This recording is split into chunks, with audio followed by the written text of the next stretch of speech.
Olá, meus amigos e minhas amigas do Mesa Inteligente, sejam muito bem-vindos ao canal. Hoje, bem diferente, uma produção muito legal aqui no MCM Studios, perto da Avenida Paulista. E hoje eu tenho a honra de estar conosco aqui hoje o nosso querido professor Matheus. Professor Matheus, seja muito bem-vindo ao Mesa Inteligente. Dizer que é um prazer tê-lo aqui, não só pelo profissional que você é, daqui a pouco a gente vai apresentar o professor Matheus melhor, do currículo, mas pelo amigo que é, o parceiro, colega de profissão, amigo de profissão. Então dizer que é um prazer tê-lo aqui, professor Matheus, e que hoje vai ser um assunto muito legal, um papo muito... tem que ser fluido, ainda que um temas pesados, ainda que nós vamos falar de direitos humanos, não é isso? É um prazer recebê-lo aqui e acredito que vai ser uma conversa muito saudável, muito salutar, e vamos tratar de temas importantíssimos hoje. Então seja muito bem-vindo primeiramente ao canal, professor Matheus. Obrigado, Felipe. Eu que agradeço. É uma honra estar aqui. É um prazer que eu diria quase sexual. Aqui com você. Obrigado. Não, mas é um prazer mesmo. É muito bom bater o papo, né? A gente vai ter uns temas legais, temas difíceis, complexos. Vamos tentar fazer da forma leve que der, né? Fazer esse debate, Sim. porque são temas pesados, né? Temas Sim. complexos. E eu queria saber, mesa inteligente por quê? Essa mesa é aquela que tem botãozinho Não, que é sobe e desce? porque a verdade teria que ser... Os convidados dessa então, mesa não deu certo, né? são inteligentes, né? Então, não esse que vos fala, mas aqueles que vêm ao canal são inteligentes. Primeiro episódio dá errado já, então. Para quem ainda não me conhece, eu sou o professor Felipe Martarelli, sou especialista pela PUC em processo civil, sou mestre em Direitos Humanos e doutor em Direito Constitucional pela FADISP e pela Universidade de Siena, na Itália. E hoje nós estamos aqui com o nosso querido professor Matheus, que é professor de Direito Penal. Eu vou falar um breve currículo dele, mas depois eu deixo ele se apresentar. Sim. Ele é mestre e doutor em Direito Penal pela USP e um grandíssimo advogado, professor de Direito. Acho que é isso, né? Advogado criminalista, mestre, doutor pela USP. Só, né? Acho que é isso, tá bom, né? Tá bom, né? Muito bem. Não, que bom que tá aqui, Felipe. Legal o seu projeto. Bem legal esses temas de direitos humanos, debater essas questões. Cara, gostei muito, o estúdio aqui maravilhoso. O estúdio aqui é fantástico, eu gostei demais aqui. Pô, tem dinheiro, hein? Você é rico, hein? Cara. E dizer que é um prazer estar aqui. Vamos começar então nossa conversa. Vamos trazer um pouquinho para cá a nossa conversa um pouquinho. O tema de hoje são as afrontas aos direitos humanos em aspectos mais atuais, não é isso? Então a gente vai falar um pouquinho dos direitos humanos, casos concretos, vamos fazer uma junção a um lado filosófico, a um lado sociológico. Às vezes esse papo aqui não é um papo tão legal quanto de música, de comédia, mas é um papo que é necessário. Eu sempre digo que essa conversa que a gente tem, muitas vezes as pessoas deixam de assistir porque falam, não me interessa porque não é tão legal, mas é necessário. Mais do que ser legal, é necessário ter um diálogo sobre direitos fundamentais, direitos humanos. E pode ser legal também. E pode ser legal também, exatamente. Né? Então vamos começar aqui falando um pouquinho sobre direitos humanos, direitos fundamentais, só para a gente desmistificar, porque ainda existe muito preconceito de quando nós vamos falar sobre direitos humanos, direitos fundamentais, e o entendimento disso de como se você tivesse uma política a seguir, porque você fala de direitos humanos, como se você tivesse uma posição de esquerda, de direita. Bom, Matheus, para você, qual é o conceito de direitos humanos? Por que serve os direitos humanos? E por que isso não tem nada a ver com política? Pode ter com política, mas é muito superior à política. Vamos começar por aí. Essa é uma ótima questão, né? Porque eu olho os direitos humanos da ótica de um advogado criminalista. Perfeito. Né? Porque, lógico, alguém que é um estudioso dos direitos humanos pode ter uma outra ótica. Mas a minha ótica é de um advogado criminalista, de um advogado que luta contra o poder constituído, contra o Estado. E o advogado criminalista é alguém que se opõe ao Estado. Então, para mim, direitos humanos são aquilo que a doutrina chama de direitos humanos de primeira geração. Que são os direitos e garantias fundamentais do indivíduo contra o poder estatal, contra a potestade estatal. Lógico, eu entendo que existem várias diversas outras dimensões, outras gerações de direitos humanos, mas para mim os direitos humanos, na sua essência, são os direitos que defendem o indivíduo contra a atuação do poder constituído, contra a atuação do Estado. E isso independente de atuação política, de lado político. Perfeito. Porque aqui no Brasil a gente tem essa ideia de que os direitos humanos é da esquerda. É esquerdista. defende direitos humanos, isso é um erro absurdo. É até uma estupidez. Porque, por exemplo, eu me identifico como um libertário e eu entendo que os direitos humanos são essenciais. Porque eu não quero um Estado superpoderoso. Não é que eu tô defendendo bandido, não é isso. É que todo cidadão tem direito de defesa. Todo indivíduo. Seja ele bom ou mal, seja ele uma pessoa de virtudes ou uma pessoa de vícios, tem direito de defesa. Porque isso é insto ao ser humano. Então mesmo o cara que lá, eu não sou... Não... Isso vai desde o ladrão, lá que cometeu um crime, até o pai de família, que às vezes dá uma escorregada ali, faz alguma coisa errada e precisa que exista esse arcabouço jurídico para defender ele da atuação do Estado. Perfeito. Inclusive, só fazendo um Deu parênteses corte aí, aqui. vai cortar. Só fazendo um parênteses aí, é muito interessante, porque a origem que a gente tem da Revolução Francesa é exatamente isso Sim. que você falou. Como oposição A primeira geração. dimensão Sim. do direito é a liberdade em face do Estado. Sim. Não é isso? Sim. Então a gente tem o primeiro grande conceito de liberdade. Então eu acho que os direitos humanos ele vem basicamente para trazer liberdade ao indivíduo. O que hoje em dia é muito confundido com impunidade. Então a gente Sim. não pode confundir liberdade de um Estado autocrático com liberdade. Sim. Não é isso? Eu acho que hoje em dia a visão dos direitos humanos é deturpada, né? Porque assim, confunde-se com impunidade, de fato, como se fosse um mecanismo para impunidade, quando não é isso. E na verdade, a impunidade, ela existe em qualquer sistema de justiça. Né? Por quê? E é aquela história daquela fórmula de Blackstone. É melhor você ter 10 culpados absolvidos Exato. do que o inocente condenado. Porque se você condena o inocente, você está atribuindo uma pena corporal, uma sanção estatal ao indivíduo que não cometeu o crime. Então essa que é a questão. Sim. Né? Esse que é o grande, talvez o grande elemento dos direitos humanos. Por isso que eu entendo que a primeira geração é fundamental. Entendo que as outras gerações são importantes também. Direitos sociais, tudo isso, elas têm sua importância. Mas a essência é direitos e garantias fundamentais do indivíduo contra o Estado. E quando você Perfeito. fala contra o Estado, é contra o poder punitivo e é o direito penal. E eu vejo isso como advogado criminalista. Perfeito. Você vê pessoas inocentes sendo acusadas e algumas vezes sendo condenadas. Ainda mais no Brasil, que a gente tem um sistema de justiça criminal falho. E acusar, data máxima vênia, aos meus amigos do Ministério Público, quando você tem um pouquinho de prova, ou até mesmo nós, quando estamos Sim. do lado acusatório da demanda, quando você tem um pouquinho de prova, é muito mais fácil acusar do que defender. Sim, muito mais é fácil. muito mais fácil. Sim. E a força do Estado para acusar é muito mais forte do que a força do indivíduo para se defender. Sim, sempre. Sempre. Porque o Estado tem a polícia, tem o Ministério Público, Sim. tem um orçamento enorme. Exato. O indivíduo, por mais rico que ele seja, Nós, advogados, lutamos, inclusive, contra a força do Estado. contra a força do Estado. Assim, o advogado, assim, até às vezes eu digo que muitas vezes o advogado, ele é um oprimido também junto com o seu cliente. Sim. Porque ele é oprimido, Sim. ele é esmagado pela Isso. força do Estado. Exato. Né? Porque a gente tem lá, por exemplo, o advogado que vai num presídio, que vai numa cadeia. Por que tem tanta violação de prerrogativa de advogado criminalista? Porque ele que lida com o Estado. Perfeito. Ele que tá lá.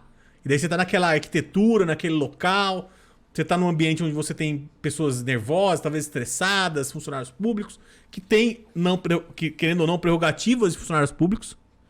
E daí tá lá o advogado, que tem suas prerrogativas, mas não são tão fortes quanto o funcionário público. E ele acaba sendo ali tragado por aquela situação também. Perfeito. Então, e aí que tá a beleza da advocacia, não só a advocacia criminal, mas a advocacia em geral, né?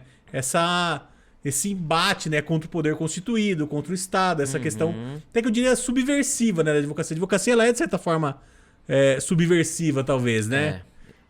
Mas ela tem que ser um pouco, Tem que né? ser, Ela tem que ter um pouco do viés sim. subversivo, senão ela perde a própria estrutura, né? Sim. Porque senão, se o advogado, ele é muito, desculpa o termo aqui, né, bundão,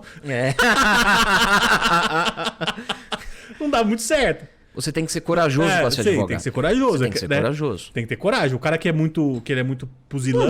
Não, a palavra não. O cara tem medo de tudo, não sim, vai. fala, eu tô com medo e tal. Porque às vezes todo mundo tem medo, às Óbvio, vezes. Você fica sim. com medo. Você fala, pô, vou entrar com uma ação, vou fazer um pedido, vou tomar pau. O que vai acontecer? Você fica com medo. Mas mesmo assim, você tem que seguir. O medo não pode te impedir de seguir. Sim. E essa que talvez é a grande questão do advogado. Agora, se o cara fala, tô com medinho, aí tenho medo de dar uma delegacia... Aqui eu vou falar as palavras de Roberto Gomes Bolanos, o Chapolin, né?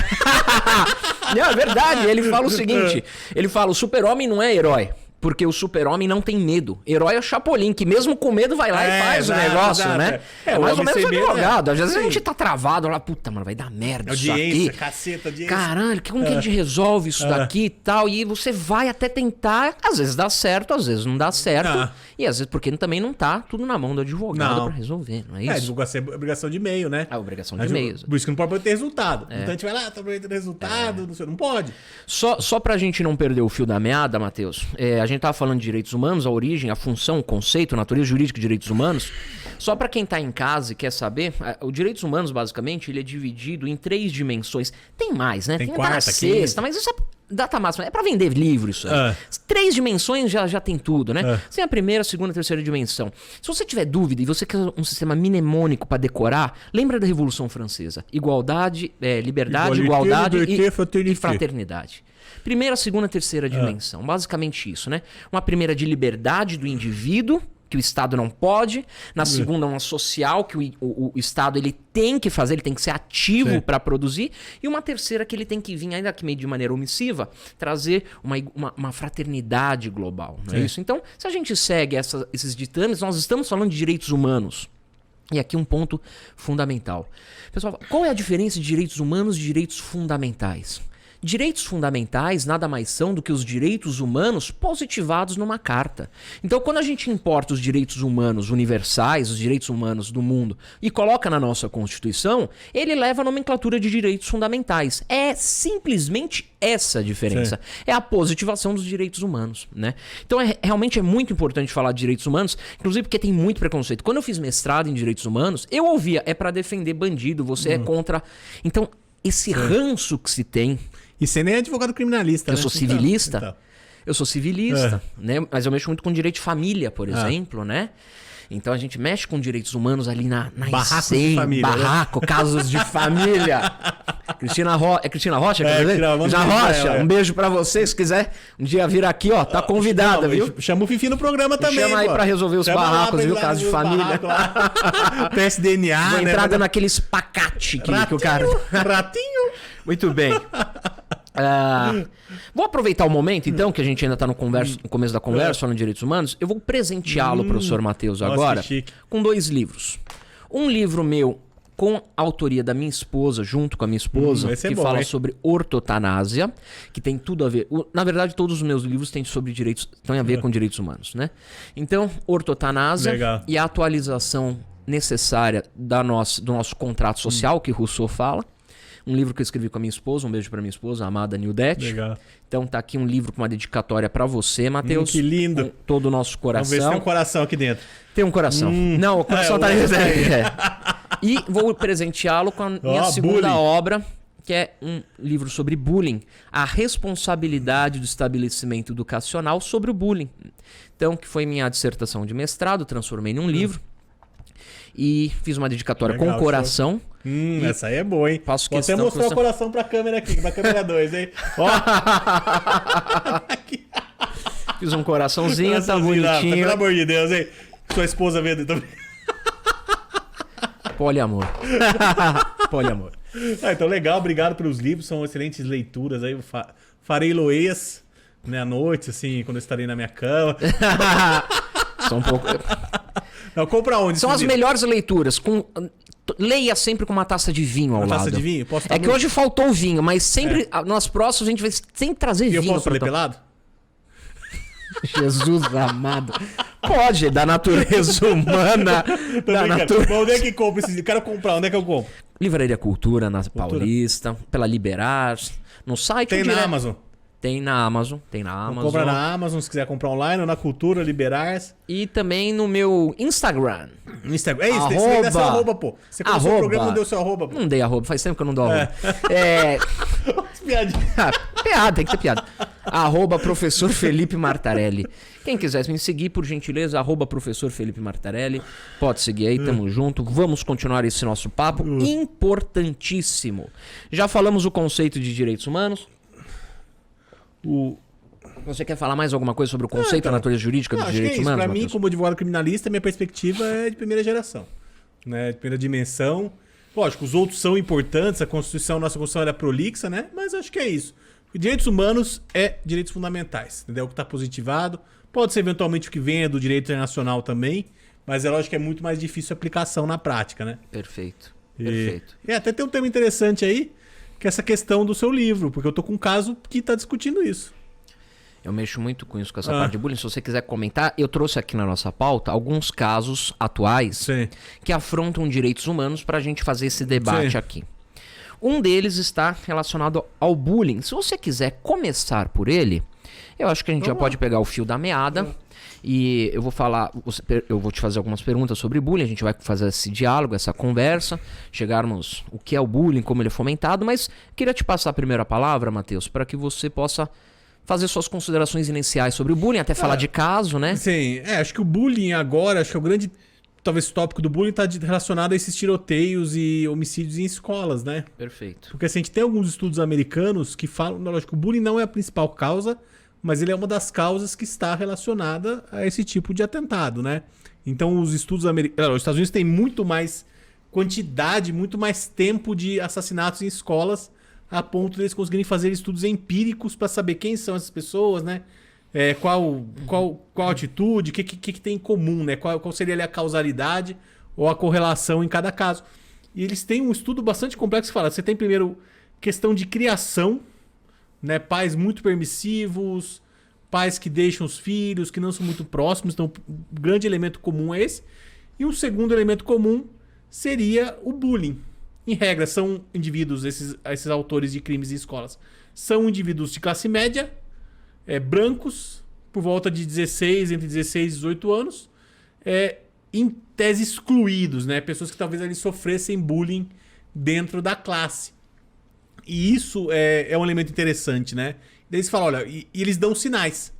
Como aconteceu nesse caso agora aqui de São Paulo. Perfeito, nós vamos falar desse né? caso. Isso, eles perfeito. acabam dando sinais de que eles vão fazer isso. Tem outras teorias até que eles falam, da questão de querer aparecer na mídia ou querer ficar famoso, mas eles falam que não, que talvez o principal seja realmente a questão da criação, em primeiro lugar, e depois a questão do bullying, que seria uma forma de extravasamento, uma vingança extravasada daquele indivíduo. Lógico, nem todo mundo que sofre bullying o faz, mas geralmente os mass murders, né, os caras que fazem esse tipo de assassinato, eles estão ali com o bullying. O que você define bullying? Eu não sei. Quer dizer, eu vou trazer uma definição de bullying, mas muito interessante, muito preciso da tua colocação, e eu vou só falar o seguinte. Toda vez que eu vou falar de bullying, a gente tem que partir de um início que eu sempre paro desse início. O bullying não é justificativa para atos violentos. Não absolve o cara, com certeza não. Primeira coisa, o bullying não é justificativa para atos violentos, mas ele pode ser gatilho, e aí tá um problema. Sim. E aí tá um problema. Você não justifica, você não fala, ai, tadinho, ele sofreu bullying, ele matou a professora. Não. Mas é gatilho. Então isso tem que ser trabalhado. Isso tem que ser tratado. Porque se for gatilho, é um problema social. E é um problema social. E o bullying, eu defino o bullying com 5 hipóteses, mas baseado no John Orson. Perdão, falei o nome dele. Em 1979 ele escreveu um livro chamado Bullying and the Whipping Boys, que significa Bullies e os Garotos do Chicote. E aí em 1984, 85, tiveram 3 suicídios numa universidade. Ele foi entender o porquê desses suicídios. E aí começa basicamente a estrutura da palavra bullying, né? O porquê do bullying. Então, o John Owls, ele fala basicamente o que é o bullying. O bullying, eu complementei no meu livro com uma característica, mas o bullying é o seguinte.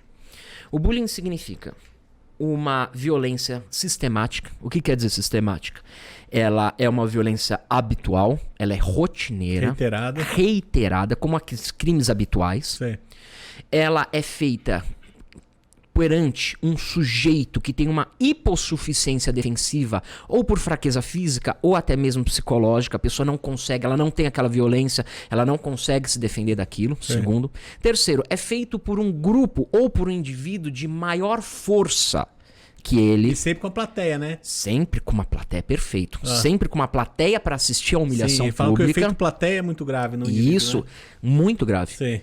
No mais, ele também é feito em um local em que há um seio materno. Geralmente escola. Então repara, você tem um seio materno ali, você tem maternal, né? algo ali de vida. Sim. Então isso também é uma característica do bullying. E o bullying também, ele, por fim, ele vai ocasionar um prejuízo psiquiátrico nessa pessoa que ela vai ter que tratar pelo resto da vida. Então repara, a palavra bullying foi muito feliz porque vem de búfalo. É como se uma manada de búfalos passasse em cima de um único indivíduo. Então, essa é a ideia do bullying. E é algo muito sério, porque o bullying, muito diferente do que falam, ao meu ver, pelo menos é um estudo que eu faço, não é para deixar alguém forte. Sim. É para deixar alguém traumatizado. Sim. É para deixar alguém machucado. Sim. Então a gente tem que tomar muito cuidado com essa história de que bullying vai deixar a pessoa mais forte, vai deixar a pessoa... Ah, ela saiu de lá, ela apanhava pra caralho, agora ela é uma pessoa foda. Não, ela vai replicar essa violência. Mas alguns ficam fortes, né? Por necessidade. Porque, assim, na nossa época, tá? Vamos pensar. Vamos discutir, é interessante. Nossa época, anos 80, vai, gente dos anos 80. Anos 90, o bullying rolava abertamente. Se você reclamasse na direção, a diretora... Eu reclamava na direção. Isso era zoado ainda pela diretora. E fazer um porra nenhuma? Sim, exato. Fazer merda nenhuma. A gente cresceu nesse mundo, a gente não matou ninguém. Exato. E a gente ficou mais forte. Não sei. Não sei, eu não sei. Isso que eu tô perguntando. Isso é uma questionamento. Talvez nós tenhamos ficado machucados. Mas, sim, talvez de certa forma, mas assim, eu vejo, às vezes, algum dos bullies, né? Os caras que faziam bullying, talvez não avançaram tanto na vida quanto quem apanhou. Mas qual é o preço? Muito alto. O preço dos direitos humanos. Sim. O preço dessa fortificação, o preço de ficar forte a esse ponto, ao meu ver, é o preço de uma afronta aos direitos humanos. Sim, com certeza o ato de bullying é uma afronta, mas ele dá casca pra quem sofreu também. Isso não tem como negar. Mas aí, se a gente levar nesse ponto, Matheus... não tornar permissivo, a gente tá tornando a violência algo aceitável, bom, algo aceitável, e a gente não pode fazer isso. Sim. Né? Porque senão você acaba normalizando a violência. Deixa eu tirar uma foto aqui sua. Tá tirando uma fotinha minha aqui, que bonitinho. Vai falando aí, fala bonitinho aí que não, mas é verdade. Então eu acho que a violência, ela não é justificativa. Ela não pode ser justificativa. Sim. Ela tem que ser trabalhada nesse meio, né? O que tem de bom na violência, ao meu ver, e se formar a casca é uma consequência da violência, mas que não se justifica. Sim. É um preço muito alto pago por uma afronta aos direitos humanos. Aqui eu vou usar o meu filósofo favorito, que é o Kant. O Kant, ele fala que ou algo tem dignidade ou algo tem valor. Sim. Se tem dignidade, ele não é substituído por outro de igual montante. Sim. Se tem valor, substitui. Esse celular tem valor, eu troco. Eu troco, comprar outro. Você não tem valor, você tem dignidade. É insubstituível. Sim. Então, quando a gente fala de afrontas a direitos humanos, nós estamos falando de algo que não dá para ser substituído. Sim. Não dá pra gente repor outro de igual no local, porque não existe. Sim. O que você acha disso? Olha, realmente, a gente tem um problema de como lida com essa questão, porque geralmente o bullying é feito entre crianças e entre adolescentes. Isso. Né? Tanto que então, isso no futuro, ele leva outro nome, né? Numa empresa de trabalho, você leva como um assédio moral, assédio de trabalho, isso. Quando você tá no aspecto talvez do adulto, já partiria pro assédio, né? Mas quando você é adolescente ou criança, seria o bullying. Que pode ter natureza física, natureza moral, natureza sexual. Perfeito. Né? Eu esqueci de falar isso na colocação. Perfeito. Pode ter natureza sexual, às vezes tem também. Tem. Né? Ainda que não seja uma natureza sexual com fins a desfazer lascívia, né? Ele tem essa natureza em alguns casos. Mas assim... É quase uma coisa comum acontecer pelo desenvolvimento humano. Daí a questão é como a gente lida com isso como sociedade e como a gente lida com isso como juristas. Tá? Ótimo Porque ponto de vista. tem vários casos. Tem o caso desse cara que matou a professora. Beleza, ato infracional. 13 anos. A gente vai falar desse caso daqui a pouco. A gente vai falar desse caso daqui a pouco. Outro caso, digamos, menos violento. Por exemplo, um moleque vai lá e dá uma porrada no outro. Ou xinga o outro. Será que a gente tem que trazer, por exemplo, o direito penal, ou melhor, o direito do ato infracional, né, o Estatuto da Criança e do Adolescente, para atuar nesse caso? É isso que eu me questiono. Tá. Porque você pode trazer o direito do ato infracional, né, o direito penal, para todos esses casos. Tá. Né? O que você pensa? Tô te entrevistando agora, virei entrevistador. Fala aí o que você pensa. Que é um bate-papo de amigos, né? Bate-papo de amigos. Pô, não é... Por isso que é mesmo inteligente ter dois doutores formados, Mas tá falando, USP. É importante. Sim. Vamos parar de falar só de bunda, caralho, né? Vamos parar de falar só, eu desço na garrafa, eu transo. Transar, todo mundo transa, caralho. Agora falar de direitos humanos é aqui, porra. Porra, é isso aí. Vamos transar, falar de direitos humanos, vai. Então, mas é verdade, eu achei extremamente necessário. Ninguém liga pra isso, cara. Bom, e aí quando liga pra isso é com viés político. Aí fode o negócio, que a gente vai falar da lacração também, né? Como isso fode os direitos humanos. Sim. Bom, então, nesse caso específico, por exemplo, de violência de crianças, é uma formação que ou a criança, ao meu ver, tá? Ou a criança tem um problema congênito psíquico, sim, esquizofrenia, caso avançadíssimo, que não é a maioria dos casos. Sim. Então a criança pode ser violenta por isso. Mas a grande maioria, ao meu ver, replica-se essa violência. Replica a violência que está em casa. Geralmente que está em casa. Então você vê geralmente crianças que fazem bullying, elas são geralmente muito machucadas também. Sim. Elas estão trazendo uma violência para a escola que sofreram em casa, sofreram na rua, sofreram em algum lugar, e ali estão pagando, estão jogando aquele ranço que vai guardando dentro deles. Por isso que nesse caso, agora vamos adentrar nesse caso que teve essa semana, por exemplo, dessa criança, desse adolescente, né? Isso. 13 anos. Só para que vocês saibam, o ECA fala que do 0 aos 12 é criança, dos 12 aos 18 incompletos é adolescente. Então, esse adolescente de 13 anos, que entra na escola com uma faca, mata uma professora de 71 anos, fere colegas e tal. De duas, uma. Ou ele tem transtornos mentais e vai precisar de acompanhamento pro resto da vida, porque talvez não tenha uma cura por transtorno, CID mesmo, doença. Sim. Ou ele está replicando uma violência. Em ambos os casos é aquilo que você falou, Matheus. Dava para ter sido visto antes. Tanto que foi, né, por alguns, né? Tanto que foi. Matheus, deixa eu fazer uma pergunta. Como evita? Porque, ó, uma professora viu, fez boletim de ocorrência, o Estado, como sempre, não fez nada.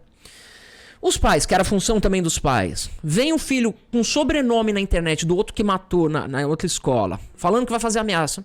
E aí? Tá, esse é um bom tema. Como que a gente tema. evita isso, Matheus? Você entra numa questão aí que é o quê? Que é os mecanismos que a gente tem de atuação estatal e a responsabilidade de quem está em volta, né? Porque, é lógico, o Estado não é um Estado policial. E a gente não pode obrigar as pessoas a denunciarem.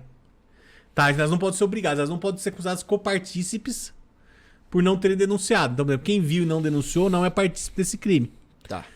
Então a primeira questão que a gente tem que colocar é essa. Perfeito. Quem viu e não denunciou não pode ser acusado partícipe sob pena de se tornar um Estado policial. Perfeito. Esse é o primeiro ponto. Porém, aí nesse caso a gente tem uma questão que é os mecanismos foram acionados. Os mecanismos de atuação governamental foram acionados por meio do boletim de ocorrência. E não atuaram. Então, quer dizer, chegou essa comunicação para a Polícia Civil, a Polícia Civil não fez nada para impedir. Ou se fez, só instaurou ali uma investigação de ato infracional. Uma apuração de ato infracional, só. Que seria equivalente ao inquérito policial. Deveria haver algum mecanismo, se está acontecendo isso, ano passado aconteceu lá no Espírito Santo Grande, agora aconteceu esse, quer dizer... Aconteceu em Suzano, aconteceu no Rio de Janeiro. Isso, aconteceu no Rio de Janeiro, em Realengo, 2011. Isso. Então, quer dizer, a gente não tem como os Estados Unidos, mas a gente já tem alguns casos. Então, o governo talvez tenha que criar programas ou melhorar programas que lidem com essa violência. A gente não pode, ele tem que lembrar, a gente não pode antecipar a punição.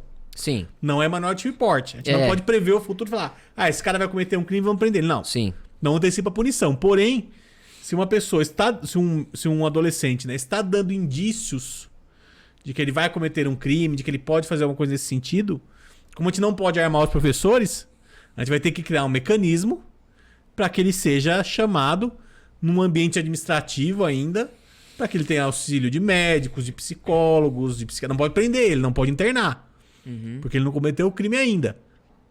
A não ser que seja terrorismo, tá? Dependendo do caso, tem alguns casos que... É muito difícil combater isso, não é? É, muito difícil. Eu já vi alguns casos, tá? Em que o rapaz... Foi um caso que eu atuei, tá? Chegaram no escritório como clientes, né? Que, basicamente, o quê? O cara falou besteira no grupo do WhatsApp da escola, falou que ia matar, que ia dar tiro. Pegaram o moleque como terrorismo. Tá? Foi uma alternativa que se acharam. Olha. Mas é pesado, terrorismo é uma acusação então não dá pra pesada, saber. entendeu? É uma acusação pesada, tem que ser uma coisa muito grave para ser terrorismo. E tem que ter um elemento político. O terrorismo tem que ter um elemento de causar terror, não é só basicamente o homicídio, é o causar terror também. Se bem que causa, né? Causa, assim, se tivesse intenção... Mas outra coisa, o menor de idade não comete crime, ele pode ser Ele comete ato infracional. Então, mas ele equiparado. pode ser colocado só como ato infracional do terrorismo, seria isso. O que acontece? Né? A sistemática, o Estatuto da Criança e do Adolescente, por uma questão de política criminal, adota a chamada sistemática do ato infracional. O ato infracional, ele se equipara a um crime, porém ele não é um crime, porque ele não está sujeito a sanções penais. Você aplica as regras de tipicidade, licitude e culpabilidade de um crime, porém ele não é um crime para fins legais. Ele é um ato infracional equiparado a um crime. Então você pode equiparar um ato infracional a qualquer crime. Até, sei lá, lavagem de dinheiro, corrupção, qualquer coisa. Perfeito. Então você pode equiparar, por exemplo, esse caso aí da escola lá do Butantã. Vai ser um ato infracional equiparado ao crime de homicídio. Consumado contra a professora que morreu e tentado contra os alunos e professores outros. Então você vai ter um ato equiparado. Então você consegue equiparar o terrorismo, por exemplo? Consegue. Pena máxima de 3 anos. No caso, seria 3 anos de medida socioeducativa de internação. Porque o ECA limita até 3 anos a internação ou até a pessoa completar 21. Então se a pessoa ela cometeu esse ato na noite que ela está fazendo 18, não fez, aí está passando 17 para 18, ela vai poder ficar presa até completar 21. Depois já não pode ficar mais presa. Presa não, né? Internada é o termo correto, né? Internada nessa sistemática do ECA. Tem muitas críticas com relação a isso. Porque fala assim, pouco tempo, né? Acaba sendo, de certa forma, injusto. Porque esse menino tem 13 anos. Ele vai sair com 16. Exatamente. E aí? Ele vai ser menor ainda, vai ser ainda um adolescente. Cabe medida de segurança para menor de idade, Matheus? Em tese caberia, mas assim, caberia criminal, né? Teria que ter custódia psiquiátrica, mas também limitada a 3 anos. O que pode acontecer, como no caso do Champinha, é você ter uma medida de segurança, uma internação cível. E daí segurar o indivíduo, entre aspas, internado, mas no cível, por conta de uma questão de, como você falou, de problema mental, de doença mental. Mas daí, se não for constatada a doença mental nele, com 16 anos ele tá livre. Tá livre, não vai conseguir prender ele. Não vai conseguir manter ele internado por causa da sistemática atual. E essa é uma crítica que se faz. Fala, é muito pouco tempo, às vezes por atos muito graves. Mas isso é uma questão de política criminal. Entendi. O legislador escolheu assim. Porque ele entende que a pessoa menor de 18 é uma pessoa ainda em formação. É uma pessoa que não está totalmente formada. Ainda que a natureza não faça saltos. Né? Tem aquela frase na TIC que fala, natura não faz de saltos. A natureza não dá salto. Né? Se o cara fez 18 anos, é um Pokémon, tá ligado? Cresceu. O cara vira, né? É igual o jogo de RPG, mudou de level, né? De nível, né? Agora o cara... né? Pokémon, evoluiu o Pokémon, o cara fez 18 agora... Cresceu, né? ficou grandão, virou um homem de bigode. Não. Exato. Não é assim. Natureza ela não faz saltos. Porém, por uma questão de escolha política, o legislador escolheu essa sistemática do ato infracional. Poderia falar, não, maioridade penal é 15 anos, 16 anos. Poderia. Sim. Né? Como mas nos esse cara. Estados Unidos é completamente diferente, né? Sim. Estados Unidos é um sistema diferente. Completamente né? diferente. Estados Mas Unidos... não sei se funciona também não, viu? Lá tem muito mais ataque em escola que aqui, por exemplo. Se bem que essa cultura, infelizmente, tá vindo pra cá, né? Os Estados Unidos, né? Vamos falar um pouco dos Estados Unidos que eu achei interessante. Os Estados Unidos você tem uma questão cultural, você tem essa questão do excesso de bullying, talvez lá. Tá? Você tem muito bullying. Pelo estudo que eu fiz, desculpa te interromper, o bullying nos Estados Unidos ele tem um viés diferente do Brasil. O bullying nos Estados Unidos ele tem um viés mais violento fisicamente. Sim, ele é mais porrada, né? No Brasil... é zoeira. Ele é mais psicológico. Ah. Isso. Lá os dois são mais aplicados. Fazem o psicológico e o violento. Sim. No Brasil seria um pouco mais... menos violento fisicamente. Sim. Mas psicológico. Aqui no Brasil você tem aquela zoeira. É feio, é gordo, é burro. Lá é porrada mesmo, é bater no cara Claro, mesmo. Então talvez isso crie uma questão da vítima se sentir mais humilhada, né? Por ter sido ferida fisicamente. Você tem um acesso mais fácil às armas, querendo ou não. Quer dizer, ainda que eu não entendo que deva se proibir armas por causa disso, mas você tem o acesso facilitado à arma. É um instrumento que, querendo ou não, facilita. Vamos dar um exemplo. Por exemplo, eu sou contra a liberação total de armas. Sim. Esse adolescente de 13 anos... Se ele tivesse uma arma... ele foi atrás de arma, é que ele não conseguiu. Se ele tivesse tido acesso às armas, qual seria a consequência desse ato que matou uma pessoa? Maior. Ia ser maior. Porque a arma facilita. Então, assim... Eu acho que do jeito que tá bom. Cada um ter sua arma em casa pra autodefesa, Sim, ou no escritório, ou na sua fazenda. Sim. Porque a polícia não vai chegar lá também a ponto de te Sim, salvar. Você sim. precisa se salvar. Vamos Sim. fazer algo razoável. Sim, Dentro no meio da do caminho, né? Em meio do caminho. Sim. Dentro da tua casa. Com Sim. registro. Você pode ter a posse e não um porte, né? Isso, ter a posse não pode. Ficar transitando aí vira bang bang. Você bica no trânsito, dá tiro. Só que você tem isso, você tem um acesso mais facilitado às armas. Você tem a doutrina lá, os criminólogos, né? A criminologia americana e também internacional discute ser feito mídia desse tipo de. Porque você fala assim, quando você tem um caso grande, nos meses seguintes você tem outros casos que o cara faz porque viu na TV aquele caso. Entendeu? Tipo marola de Isso, tsunami. exato. Vai o tsunami, depois vem as marolinhas. Isso, É. o Sandy Hook, né? Que foi o maior dos Estados Unidos, a escola Sandy Hook. Logo depois, você teve vários outros casos, ainda que bem menores ou menores, mas que foram meio que consequências daquele primeiro, que teve uma grande exposição da mídia. Porque assim, eles falam assim, ó, você tem uma pessoa ali por trás, você tem um indivíduo. E o indivíduo, ainda que ele seja alguém que queira matar, ele é vaidoso. Aham. E ele fala, pô, vou ficar famoso. As pessoas vão me respeitar. Se eu matar um monte, eu vou ser o bandidão aqui. As pessoas vão me respeitar, vou ficar famoso, meu nome sai no jornal, sai na TV, vai ficar na internet. Eu vou ter poder. Sim. Porque o poder é isso. Poder é você poder mudar o destino das outras pessoas. E o cara fala, vou ter poder, porque eu vou matar aquele cara ali, vou ter poder. Né? Então, essa é a ideia. Fala assim, então você tem o efeito da social media, da mass media, né? Da mídia social e da mídia de massa, né? Da mídia tradicional, em cima desses casos, tanto que você tem uma marolinha de casos depois. Tem um caso de grande repercussão, você tem algum reflexo logo em seguida. E então eles discutem isso aí. Tem uma discussão também sobre jogos de videogame, daí eles falam que não tanto, tá? Isso nem tanto, não aplica tanto. O que acontece mais não é o jogo de videogame. A questão é a mídia divulgando o nome daquele cara que fez o outro, botando a foto do cara. Muitas vezes o cara é tratado como um herói hoje na mídia social. Até porque mídia social, a gente sabe como é que é. São as pessoas se comunicando ali. Sim. E às vezes aquele cara, ele ainda é ousado. Fala, pô, o cara matou 20 pessoas lá, o cara é um deus, o cara é foda. Então daí fica isso, digamos assim, é igual suicídio. Tá, o suicídio tem isso, mas com relação ao suicídio, a mídia tem digamos, um acordo ético no sentido de não divulgar suicídio. Sim. Porque você pode incentivar outras pessoas a fazerem. Sim. E é a mesma coisa. Então, você tem estudos de criminologia muito fortes que explicam isso. Qual é as causas? Tem um pouco de doença mental, mas são poucos, casos raros. Maioria, família, não é família desestruturada. A pessoa pensa família, não é. Família sem pai, família não é. É família permissiva, muito permissiva, que não controla o filho, que não dá algum tipo de, digamos, de controle no filho. Depois bullying. E Família depois violenta, talvez, também? Não necessariamente eles colocam, porque eles falam que tem algumas famílias que não são violentas, têm pais super amorosos, mas muitas vezes não presentes. Ou que não controlam o filho. E eu vejo isso no criminal de certa forma também, tá? Uma ausência de fraternidade. Porque a gente vê isso no criminal quando a gente pega casos de pessoas que foram presas muito novas. Por tráfico, por homicídio, por alguma coisa nesse sentido. Você vê muitas vezes que o cara tem uma mãe e um pai bons, são gente boa, são trabalhador, mas deixavam o filho pra trabalhar ou não souberam controlar aquele moleque. Eu vejo isso. Aí você pega um moleque de 18 anos, matou um amigo no posto. Daí tipo, eu como advogado tenho contato com a família.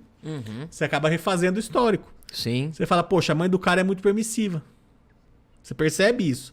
O pai é muito permissivo. Permissivo que você diz no sentido de deixar a pessoa largada. Deixar largada ou incentivar más atitudes. Entendi. Assim, por exemplo, se eu vejo meu filho fazendo uma coisa errada, eu vou conversar. Se eu tivesse um filho, né? Você provavelmente também faria isso. Sim, sim.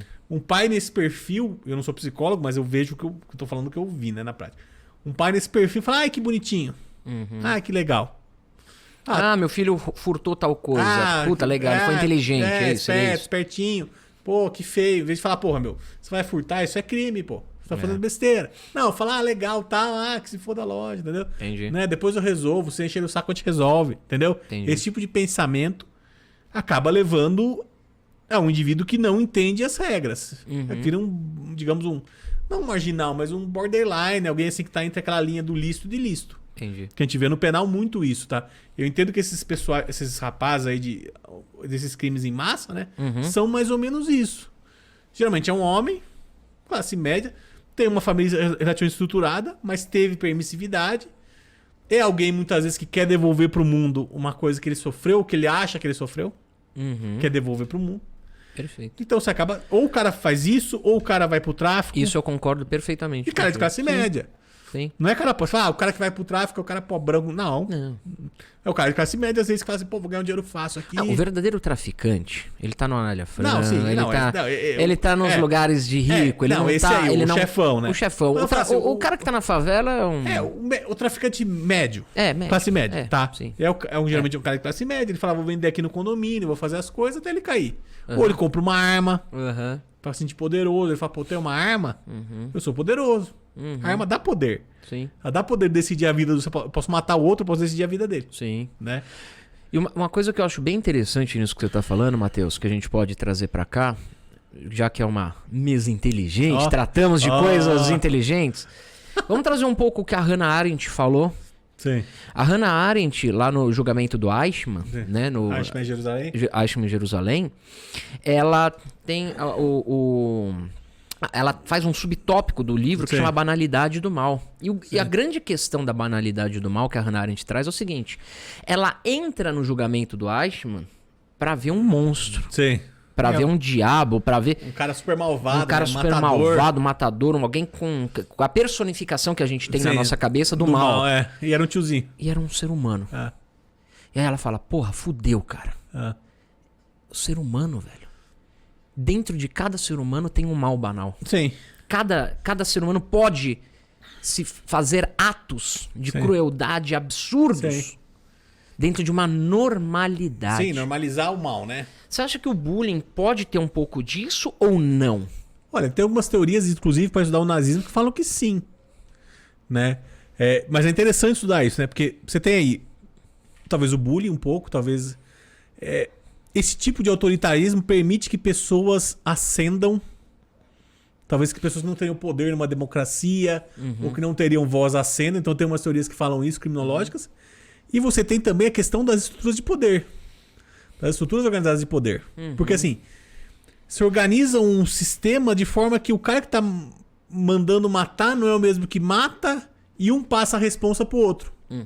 Porque o soldado que tá aqui dando tiro na ponta fala, não, mas quem mandou foi o meu tenente, daí o tenente fala, estou general, cumprindo ordens. Estou cumprindo ordem. Positivismo jurídico puro. Vai subindo a ordem. E o cara que tá fazendo ao contrário, ele fala a mesma coisa. Eu tô só mandando, eu nunca puxei o gatilho. Então você cria uma estrutura organizada, um aparato organizado de poder para diluir... Inclusive foi a defesa que ele fez. Isso, defesa dos aparatos organizados de poder. É você criar esse aparato organizado para diluir a conduta. Acho que Nuremberg também tiveram essas defesas, muitas, não foram? E é o que, de certa forma, organizações criminosas usam. Você dilui a conduta para que você isole as partes e não consiga ser acusado pelo todo. Lógico, isso, todo mundo é manjado isso hoje em dia, digamos assim. Mas foi uma defesa que eles usaram. Falaram, não, eu não fazia nada. O soldado falava, eu só puxava o gatilho. Não mandava nada, não tinha poder, não tinha domínio do fato. Olha a teoria do domínio do fato aí. Agora o general falava, não, mas eu só mandava, eu nunca puxei o gatilho. Teoria da autoria. Né? Teoria da execução do verbo. Ele não executava o verbo matar alguém. Pensando na ótica do penal. Ele não executava o verbo matar alguém. Ele mandava, mas ele não executava. Só que daí o soldado falava, eu não tinha domínio do fato. Se o cara ligasse pra ele e falasse, para, eu parava. Então, quer dizer, os caras tentavam jogar um pro outro. Né? Esse aparato organizado. Você tem uma... É lógico. Mas é lógico que isso não é admissível. Você acha que no bullying dá pra gente aplicar isso ou não? Dá, de certa forma, depende do tamanho do bullying. Entendi. Se for uma rede. Se for uma rede de bullying, sim. Tipo baleia azul, essas coisas você tem. Porque você tem bullying... Assim, a gente pensa no bullying pequenininho... No lobo solitário, né? Isso, mas tem bullying com milhares de pessoas. E fazendo pessoas se matar, outros se matar. Né? Então, quando você pensa no baleia azul, pra esses desafios aí de TikTok que tem, desafios que aparecem... São absurdos, né? Absurdos. Porque o cara tá querendo matar o outro. Fazendo um desafio. Sim. Né? Que é uma forma de violência. E você acaba tendo essa divisão de tarefas. Fala assim, mas eu só repassei a mensagem, eu não criei o desafio. Não dá. Não dá. Quer dizer, assim, lógico. Pensando na cabeça do adolescente, por isso que a gente tem essa sistemática do ECA. Talvez o adolescente não entenda totalmente sua responsabilidade. Mas não significa que ele seja responsável também. Tá? Ele é inimputável para fins penais, mas ele vai ser responsabilizado nos termos do Estatuto da Criança e do Adolescente. Perfeito. Né? Aqui eu vou pegar um outro tópico já, Matheus, pra gente dar sequência à nossa amável conversa que estou tendo com o nosso querido professor. Queria agradecer aqui o pessoal do MCM Studios aqui. Pessoal, gente boa, Eduardo, André. Pessoal, valeu aí sempre pela cara, gente boa, né? O pessoal tá aturando a nós aqui. Esse Obrigado. papo, né? Papo pesado. É um papo pesado pra caralho, não é um papo Red leve. Pill aqui, pô. O careca do Campari tava aqui outro dia, pô. Então, Tudo até ele, pô. Vai o cara do aturar a Campari gente. estava aqui nesse estúdio. Essa cadeira aqui. Essa cadeira aí? Aqui, uma breja, meu, uma breja. Então vamos fazer um parente sobre ele. Vamos fazer um parente sobre ele aqui. Devia ter trazido um Campari e uma breja pra pôr aqui, ó. E aí, pessoal, responde aí, se é Team Breja, Team Mina da Breja ou Team Cara do Campari? Que é? Eu, pior que eu tomei por uma hora. Vai. Que porra é, irmão? Cara, isso, assim, data máxima vendo, que palavras eu posso denominar como escrotas? Ou posso denominá-las como o quê? Porque um cara... Eu não sei. Você acha... A gente tá falando de direitos humanos. Você acha que o que ele fez foi uma afronta aos direitos humanos? Em tese, sim. Foi. Pelo menos acontece? com a moça foi, né? Vamos fala um pouquinho sobre Uma isso. coisa é o crime, tá? Assim, em tese ele tá sendo acusado agora. Qual foi crime? denunciado por ameaça e... Se eu não me engano, ameaça e perseguição ou ameaça e violência psicológica. Acho que foi ameaça e violência psicológica. O MP denunciou ele essa semana. Tá? Pelo caso, houve denúncia. Houve denúncia, tá? Então tem a parte criminal. Mas acho que uma questão que se coloca aí é talvez a questão, assim, tipo... Eu acho que talvez o movimento Red Pill em si não seja uma violação de direitos humanos, mas eles trabalham com alguns pressupostos que são. Porque eles trabalham com o pressuposto de que o homem e a mulher são inimigos. Ah, é? E que o homem tem que odiar a mulher. É sério isso? Eu fui dar uma... Eu fui, depois que eu vi esse vídeo desse cara, eu fui assistir uns vídeos dos caras. Mas por que o homem tem que odiar a mulher? Porque ele fala assim... Porque eu diria que eles são feminismo radical invertido polo. Tá? Assim como a mulher do feminismo radical fala que todo homem é estuprador, todo homem é estuprador, todo homem é um agressor. São os potencial. extremos, então. Isso. Puta, eles falam assim, toda mulher é uma aproveitadora. Toda mulher é mais esperta. Ela só quer enganar o homem, só quer dinheiro, só quer benefício. Ah, é isso que ele traz? Isso é o fundamento do entendi. pensamento deles. Então, quer dizer, aquelas coisas que ele falou, você vê que elas estão em tese ancoradas nesses princípios. De que toda mulher é uma aproveitadora, entendi. toda mulher quer aproveitar do homem, nenhuma mulher é boa. Eles têm umas coisas meio loucas. Eles tentam fazer tem um negócio, como é que é o nome? MCA, acho que é isso. Não, valor sexual de mercado, VSM. Mas o que é isso? Eles tentam calcular qual é seu valor sexual no mercado aí da Mas do homem ou da mulher? Dos dois.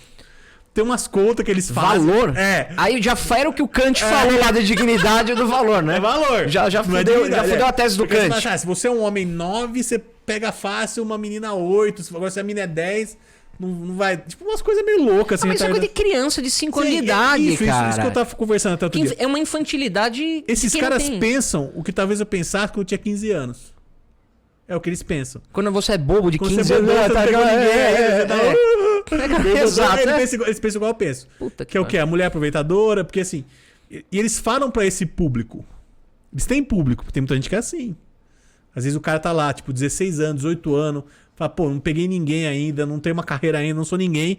E chega um cara e fala, pô, as meninas são aproveitadoras, os caras falam, pô, esse cara tá falando o que eu acho também. Ou pelo menos o caminho que eu consiga aí pegar alguém. Isso daí sério. Você tem que ser agressivo com as mulheres. Eles têm umas ideias meio idiotas. Meio não, totalmente idiotas, né? Tipo, tem que ser agressivo com a mulher, você tem que tratar mal. Assim, eles tentam fazer uma conta de quantos caras a mulher transou na vida. Tem umas coisas loucas, assim, sabe? Você começa a assistir esse mundo, você fica meio abismado com o que os caras fazem. Mas eles trabalham com esse princípio de que homens e mulheres são inimigos. Então você tem aí um problema de a gente não saber como trabalhar a relação, né? Acho que esses caras precisam saber como trabalhar, né? Entendeu? Cara, a gente briga tanto pela igualdade entre homens e mulheres. Sim. O feminismo, ele tem que existir. Tem mulheres ruins e homens ruins? Tem. Tem. Mas assim, você não pode pressupor que todos são. Exato. Esse que é o problema do feminismo radical. Isso. E também desse machismo radical, que é o Red Pill. Perfeito. Exatamente. Né? E tem várias gradações. Tem Red Pill, tem Blue Pill, tem Purple Pill. Tem incel. É sério essa porra aí? É sério isso aí? Existe essa merda mesmo? Podcast aqui deve ouvir essas groselhas o dia inteiro. Tem essas porra mesmo de tudo? Pra quem não sabe aí, eu nunca participo disso. Que bosta. Eu assumidamente acho uma bosta isso. Tem o Red Pill, que é o cara, em tese, comedorzão, que é o cara que toma uma pílula vermelha e sabe qual é a realidade. Na cabeça deles, o Red Pill é o cara que sabe que a mulher é aproveitadora e ele tem que se aproveitar também da mulher. Esse é o Red Pill. Que é o cara que tem que ser grossão com a mulher, tem que ser escrotão. O Blue Pill é o que chama de gado, que é o homem que casou, que ama a mulher, que é fofinho com a mulher. Esse é o Blue Pill. O Purple Pill é um cara que é Red Pill, mas casou. Tipo, que seria o Red Pill seria o Alpha. Daí tem o Homem Sigma, que é um homem que se veste bem, mas ele não é Alpha. Tem o Beta. E tem o Incel, que é o Involuntário Celibatary. Que é o cara que não pega ninguém. O celibatário involuntário. Meio que seria isso. E tem o Migtal. Mas pra que essas distinções? É o homem que abandonou mulher, não quer mais mulher. Porque, assim, pensando aqui num aspecto... Não, socialmente falando, sociológico, pra que isso? Pensando num aspecto sociológico. Não é ser humano e ponto final? Ser humano. Mas o ser humano muitas vezes cria divisões pra se agrupar. Talvez a ideia desse pessoal seja criar uma divisão pra criar grupos. Mas o ideal não é que a gente tenha menos grupos numa sociedade o ideal mais seria uníssona? isso, mas na prática acho que o ser humano ele é gregário, né? Ele acaba se ajuntando em pequenos grupos, né? Acho que os caras fazem isso pra se juntar em grupo. Porque eles não falam a mesma língua. Eu vou falar um pouco de direito de família, que é a minha área. Sim. Direito de família, direito civil. Sim. Cara, direito de família já é complicadíssimo Difícil. pelos atritos humanos. Treta, só Viver treta, com né? alguém, qualquer pessoa, difícil. por mais que você ame, A convivência é sempre difícil. convivência é sempre difícil. O atrito entre pessoas é sim. sempre difícil. Alguém tem que ceder, tem que Exato. conversar. Se você não pensar no ser humano como ser humano, Você pensa como objeto. como objeto ou como índices, que porra é essa, velho? Sim, esse que é o problema. Eles partem do pressuposto que outro essa? sexo é um objeto. Isso é um problema, se torna um problema de relacionamento. Tem um problema jurídico também, porque essa postura pode levar a acusações de Lei Maria da Penha, pode levar o que aconteceu com esse cara, com o careca do Campari, com o calvo do Campari. Só um parênteses, ele é Campari porque ele falou que ele não Ele falou deixaria assim, de tomar o Isso, a Campari. mina ofereceu uma cerveja pra ele falou que ele chamou de breja, né? O cara que chama... falando pra câmera 2 aqui, o cara que fala breja, você não confia no cara, pô. O cara falou breja pra você tá com uma garrafa na cara dele, porque não dá pra confiar no cara que fala breja. O esquema é fumar derby, vermelho. E tem um Del Rey dourado. Del Rey dourado, derby vermelho. Então, quer dizer, ele falou assim, ele falou que tava no bar, a mina chegou e falou, toma uma cerveja comigo? Uhum. Ele falou, não, eu tô tomando um Campari aqui e tal. E falou, o homem tem que se impor em cima da mulher, porque a mulher tenta moldar o homem. Tipo, porra, tô tomando uma cerveja. O meu conceito de família hoje em dia é parceria. Sim. Se não for parceria, talvez isso pra quem viveu num sistema em que não existia nem desquite, talvez pra quem não podia se desvencilhar, pra quem, sei lá, mas no sistema atual que tem tanta liberdade pra gente ter o companheiro ou a companheira que a gente do quer. Relacionamento, né? Não sabe? Mas pra isso- quê? Cara, acho que eles tentam aplicar uma metodologia pseudocientífica de como pegar a mulher. É igual constelação, No fundo é não isso. existe, não funciona. Não funciona. É Constelação. tudo pra enganar, pra pegar teu dinheiro, né? Igual constelação. Eu sou um árduo lutador contra Pô, você não faz constelação. constelação Desculpa, familiar, muda. Constelação familiar é a maior enganação que tem. Muito bem. Então, pra gente continuar o nosso Bate-papo. bate-papo aqui saudável, inteligente. Mais uma vez aqui com a... Ô, Matheus, aproveitar que a gente vai matar um assunto e ir pra outro. Passa teu Instagram, tuas redes. Câmera 2 aqui, corta pra mim. Quem quiser me seguir em redes sociais, @MatheusRFalivene. O Fifi vai deixar na descrição do vídeo aí pra mim depois. Óbvio que vou. Ou procurar meu escritório, Falivene Advogados, procura Matheus Falivene no Google que aparece essa carinha rosada maravilhosa. aí. Matheus Falivene, um dos melhores advogados que eu conheço, melhores professor que eu conheço, um cara nota 10. 4 anos que eu não dou mais aula aí. Um professor é sempre um professor. Lembre disso. A gente se conheceu dando aula junto numa instituição. Eu dou aula só de VSM agora. Que é valor sexual. Tá que bosta. Que eu faço? Tá que pariu, velho. Ó a boca suja, vai desmonetizar o seu vídeo, hein? Ah, que se foda, eu não quero dinheiro. Se fosse que eu quisesse dinheiro, eu trazia uma... Bom, nada. Não, eu ia falar merda. Eu já ia falar bosta. Se eu quisesse dinheiro, eu ia fazer outras merda. Eu tô querendo fazer alguma coisa de qualidade pra gente. Não é isso? Muito bem, vamos lá. Então, só pra gente mudar esse enfoque, é que a gente acabou falando do Campari no meio. Quebrou o que eu trouxe aqui, mas valeu a pena. Acho que valeu a pena falar mal desse cara aí. Não, Sempre mal. vale a pena. Não, mas falando da real. A real. Jogando a real, Porque né? o problema é o cara partir de pressupostos errados. Às vezes o que ele fala não tá errado, mas o pressuposto dele tá errado. É uma Que é o pressuposto do autoafirmação. conflito. Ele é um coitado. O pressuposto do conflito. Ele precisa de se autoafirmar de alguma maneira. Sim, ele precisa de um conflito. abraço. Esse cara precisa... Alguém fala assim, oi, você é importante. Chega e Dá um abraça ele. abraço, assim, isso. Aí Sim. Ele vai ficar bem. É isso que ele precisa, esse cara. Ele não precisa de pena, ele não precisa... De dozinho ele precisa dele, de um né? abraço, esse cara. Um imbecil desse... desculpa, perdão. Vai tomar processo. Ó, 4 regras do podcast, ó. Não virar meme, não ser cancelado, não tomar processo, não ser preso. Essas coisas. E ele fala, é processo ou bala. Vem então, pra bala pra mas cima. tem que seguir essas regras, entendeu? Entendi. Bom, e aí, esse rapaz, esse querido rapaz, ele merece um abraço, é isso que ele precisa. Vamos fazer um abraço, um montinho nele, então. Um abraço pra você, é isso que você precisa. Não precisa, né? Um besta desse. Muito bem, vamos lá. Como que, tratando ainda dos direitos humanos, Matheus, a gente falou do bullying, nós falamos desses afrontes aí, desse rapaz que tá sendo processado. Todas essas pessoas vão sofrer uma pena. Sim. E pode ser, no caso dele, provavelmente não, mas vai sofrer um encarceramento. Sim. Só que a gente vê que hoje em dia o encarceramento é a única solução de tirar alguém que está fazendo um viés antissocial, desmoronando a sociedade, atos que desmoronam, que ferem a sociedade, represando-o, só que de uma maneira que vai deixá-lo pior. Sim. Isso, além de ferir os direitos fundamentais da sociedade, porque você vai reinserir na sociedade alguém pior do que entrou. Isso é ruim para a sociedade, em primeiro. E segundo, é ruim para quem deveria ter uma reestruturação e não tem. E aí?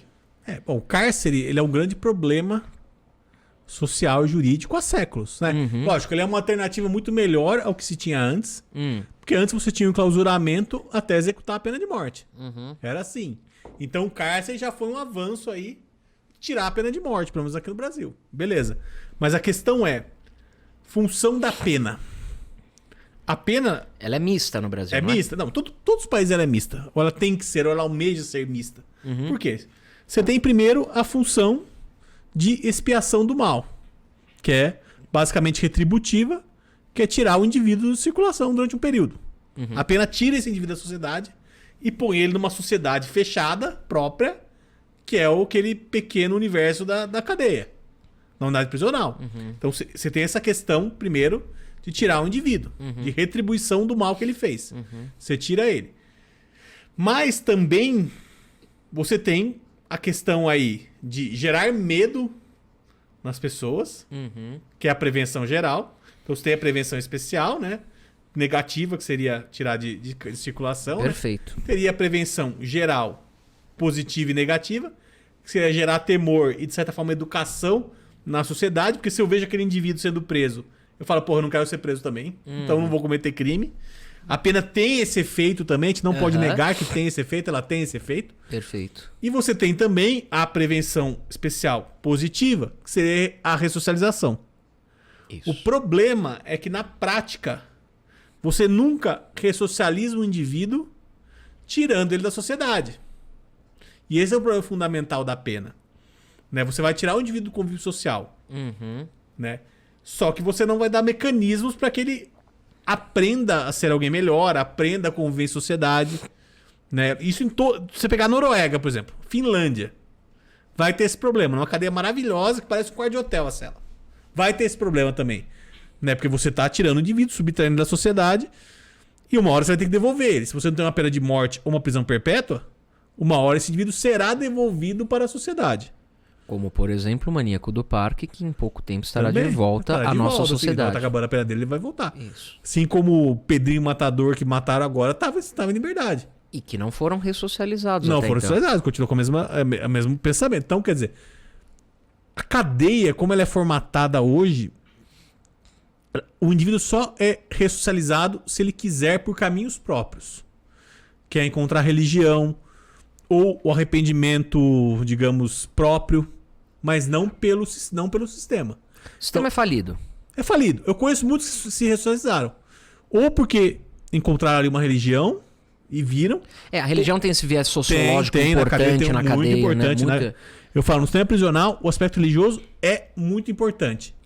Porque dá uma alternativa pro cara que tá lá dentro. Ele não tem, tá ferrado numa cela com 40 pessoas. Sabe o tamanho dessa sala aqui? 40 pessoas. Um banheiro ali no canto, um chuveiro de água fria, 2 marmitas por dia. É isso que ele tem na vida dele.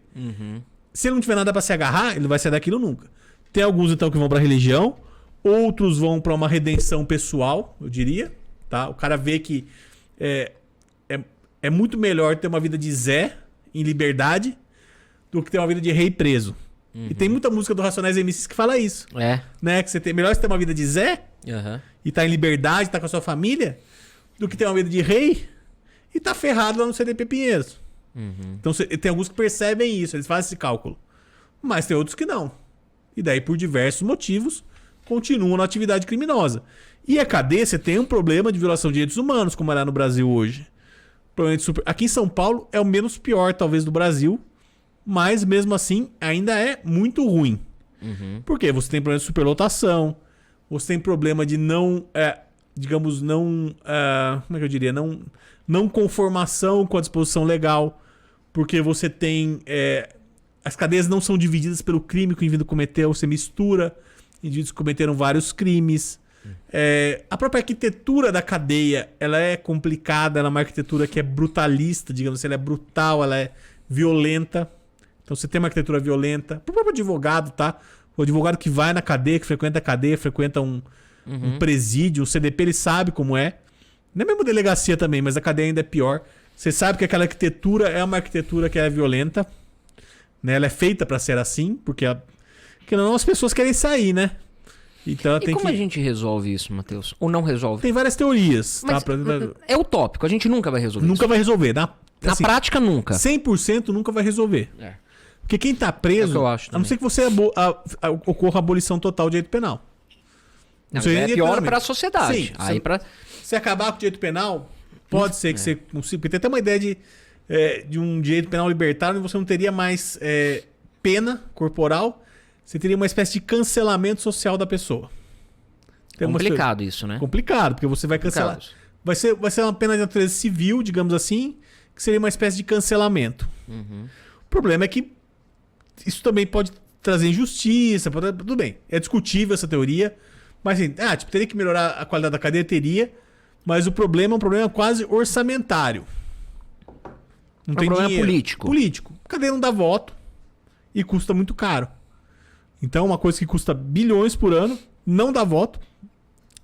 E Pelo contrário, tira voto. E aquela velha história de investir na educação, que é balela? Eu acredito Também nisso. funciona. Sim. Não seria Aí melhorar a economia Sim. do país, você diminui o Isso. índice de criminalidade? Talvez não Educação e seja economia. essa a saída. Exato. Educação e economia. Eu acredito que esses são os dois caminhos. Não vai acabar totalmente com a criminalidade, isso nunca vai acabar. Porque sempre vai ter um indivíduo que vai preferir o caminho fácil do crime. Mas se você melhora a educação dando oportunidade e melhora a economia dando oportunidade, é melhor. E aí tem uma questão de consumo. Isso é uma coisa que eu vejo na prática também. Alguns criminólogos falam isso e eu vi isso na prática. A questão não é assim, o cara é pobre e vai cometer um crime. Não. O cara quer consumir, muitas vezes, por isso ele vai cometer o crime. E aqui no Brasil, a gente é um país em que o consumo é muito difícil. E as classes sociais são muito diferentes, e são muito próximas, isso. né? Todo mundo próximo, classes sociais muito diferentes. O consumo é muito difícil porque as coisas são muito caras. Imagina, no Brasil, aqui, caro? No Brasil é caro? Uma tributação elevada, tem uma tributação extremamente elevada. Então, assim, fala assim, o cara quer comprar um tênis, ele não consegue. Porque o tênis é muito caro. Então, alguns, não todos, optam por um caminho fácil. Que é furtar ou ir pro tráfico e ganhar um dinheiro bom por mês e gastar com isso. Por quê? Porque você tem esse aspecto educacional, tem esse aspecto de consumo, que é um aspecto econômico. Se você melhora isso, a criminalidade cai. Ela não acaba, porque vai ter um indivíduo que vai preferir ainda o caminho fácil, mas ela diminui muito. Será que é por isso que nos países desenvolvidos, europeus, por exemplo, a criminalidade é menor? Sim, de certa forma sim. Mesmo nos Estados Unidos. Os Estados Unidos tem uma criminalidade relativamente alta, mas o consumo lá é muito barato. Então você não tem, por exemplo, roubo como tem aqui. Aqui o cara vai pegar um canhão, ele vai sair pra rua e vai roubar. Entendeu? Sim. Então lá não. Não só porque o pessoal tem arma, mas porque o consumo é mais barato lá, é mais... Assim, lá um pobre consegue consumir bem também. Aqui não. E isso é importante a gente discutir, sabe por quê, Matheus? Porque assim, por óbvio, se alguém vier me roubar, eu vou ficar puto, eu vou querer... Sim. Os caras vão apontar uma arma, eu vou querer me defender. Eu tenho direito a me defender. Tem defesa. Ah, você é contra... Não, só a favor da legítima defesa. Tudo isso tem que estar bem, né?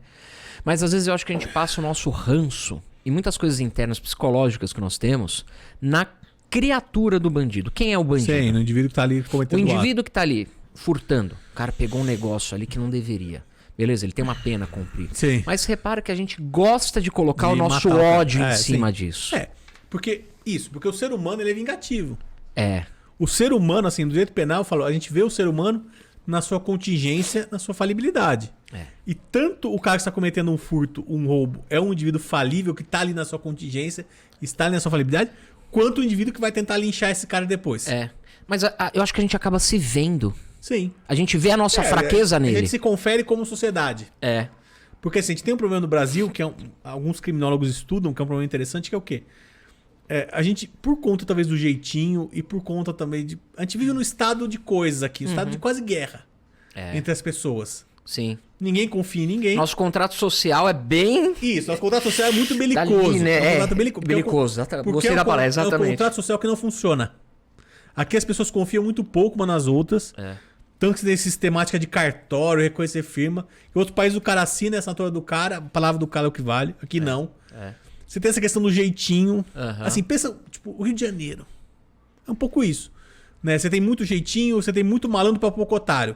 Então todo mundo tem que ser malandro. Uhum. Né? Se você não for, você Se você fica não pra for, trás. é isso. Você vira um estado de coisa e sobrevivência. Uhum. E isso acaba gerando, e alguns criminólogos falam que isso acaba trazendo também esse aspecto violência. Sim. Porque se tem uma violência urbana alta, daí o cara que é vítima dessa violência é como bullying. Ele sofreu uma agressão, ele vai querer extravasar. Uhum. E se ele tiver a oportunidade de extravasar em cima do indivíduo ali que cometeu o crime, ele vai extravasar. Você vai ver, o Bolsonaro, por exemplo, ele cresceu muito em cima desse sentimento. É. Lá atrás, se você pegar 2017, 2018, É verdade. o sentimento de pegar o cara na rua e dar uma surra. Fazer um linchamento, que é homicídio. Se você tá na rua, pegar um criminoso, você matar o cara, você vai poder responder por homicídio, às vezes qualificado. Pegar a pena alta, então toma cuidado. Qualificado ou privilegiado? Vamos deixar isso bem claro pra pessoa não... Tá. Privilegiado se tiver uma violenta emoção. Que é difícil nesse tipo de caso. É, né? Porque assim, se você amarrou o cara... Ah, não, porra.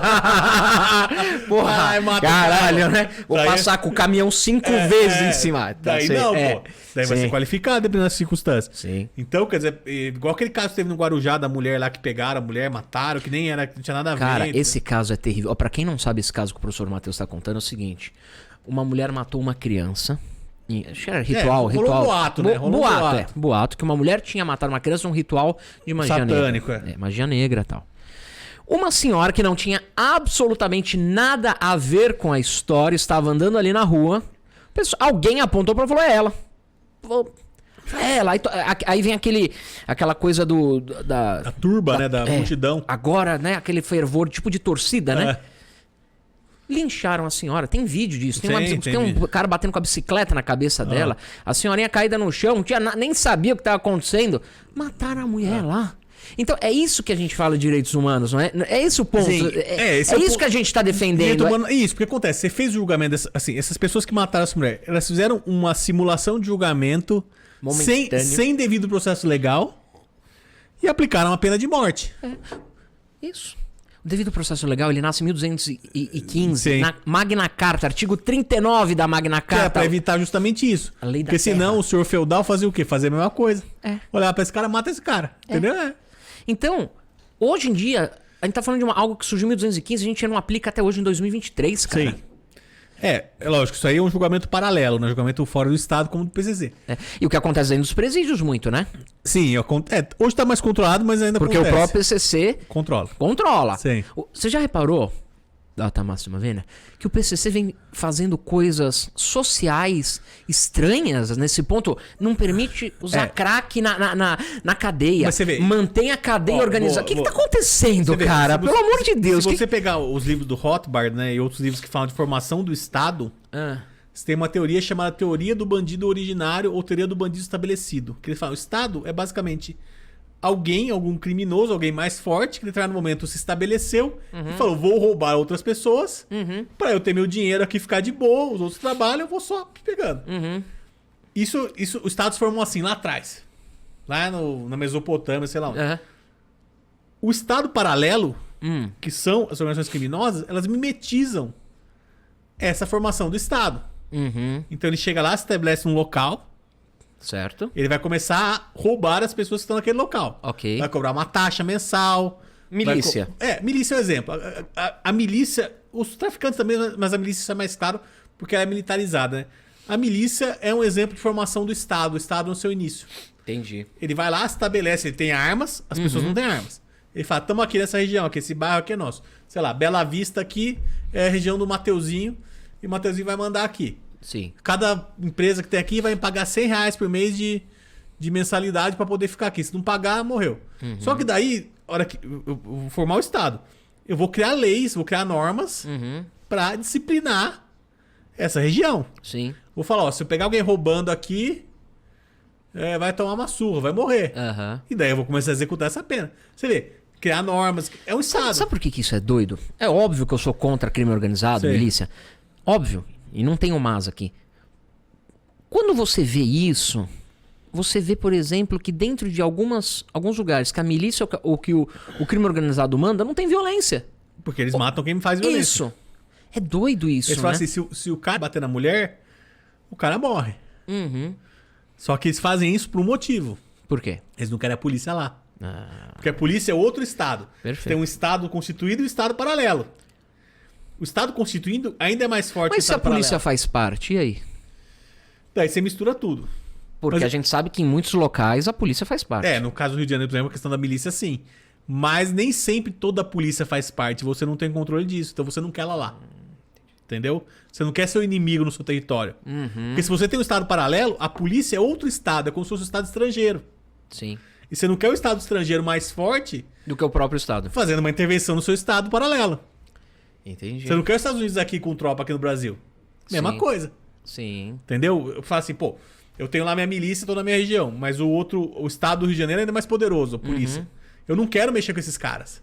Então eu não quero que ela venha até aqui em mim. Uma pergunta sacana. É. O Estado é mais poderoso?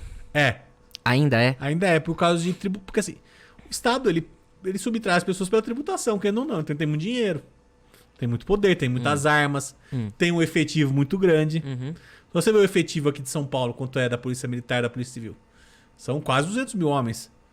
Nenhum crime exército, organizado né? não enfrenta isso. Não enfrenta, né? Tem exércitos do mundo que não enfrentam isso. Maioria, eu acho, inclusive. Então você vê, é um efetivo muito grande. Então não consegue combater. Então por isso que esses estados paralelos são regionalizados, são geralmente locais ali. Eles tentam não bater de frente. Lógico, tem confronto, eles vão ter eventualmente confrontos, mas eles evitam. E é por isso que eles não querem, porque isso atrapalha o negócio deles. Porque o negócio é ter paz. Né? O crime organizado, ele floresce na paz. E ele cai na guerra.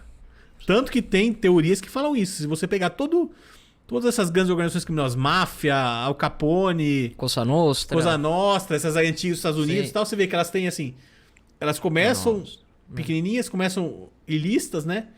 Em algum momento elas tentam virar para lícitas.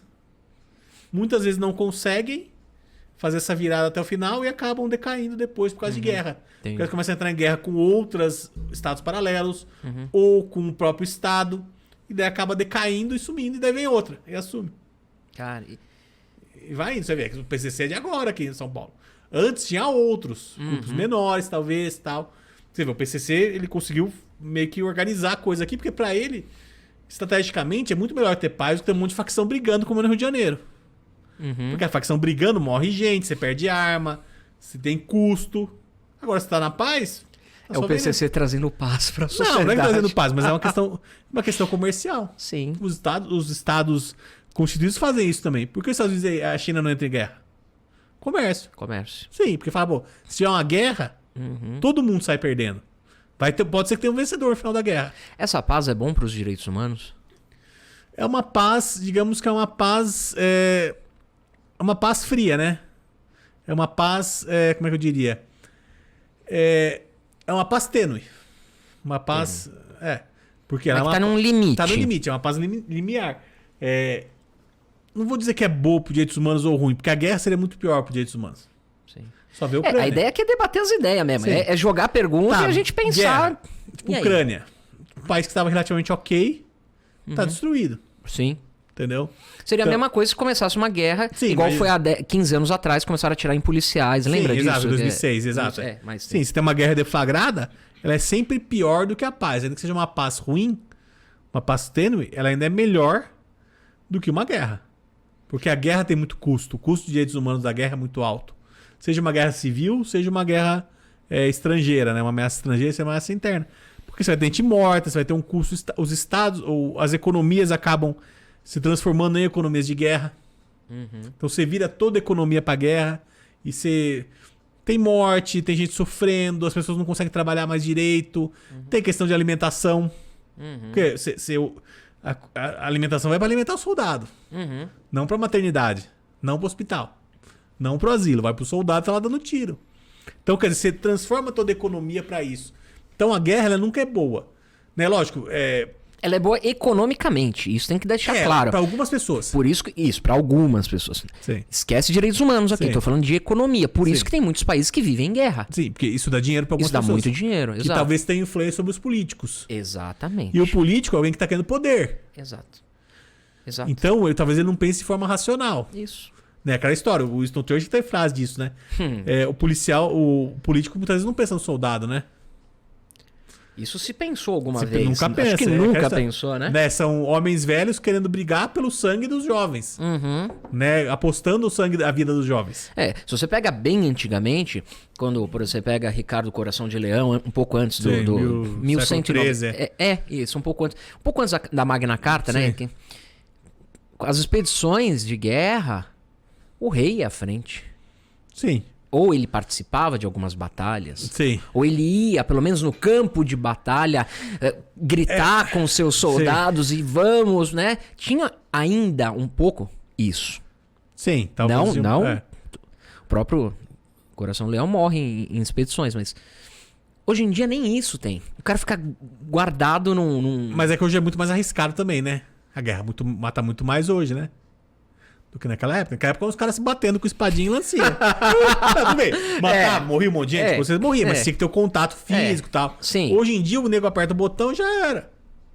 Metralhadora, fuzil, míssil. Drone. Então, assim, o próprio Winston Churchill quase foi morto uma vez.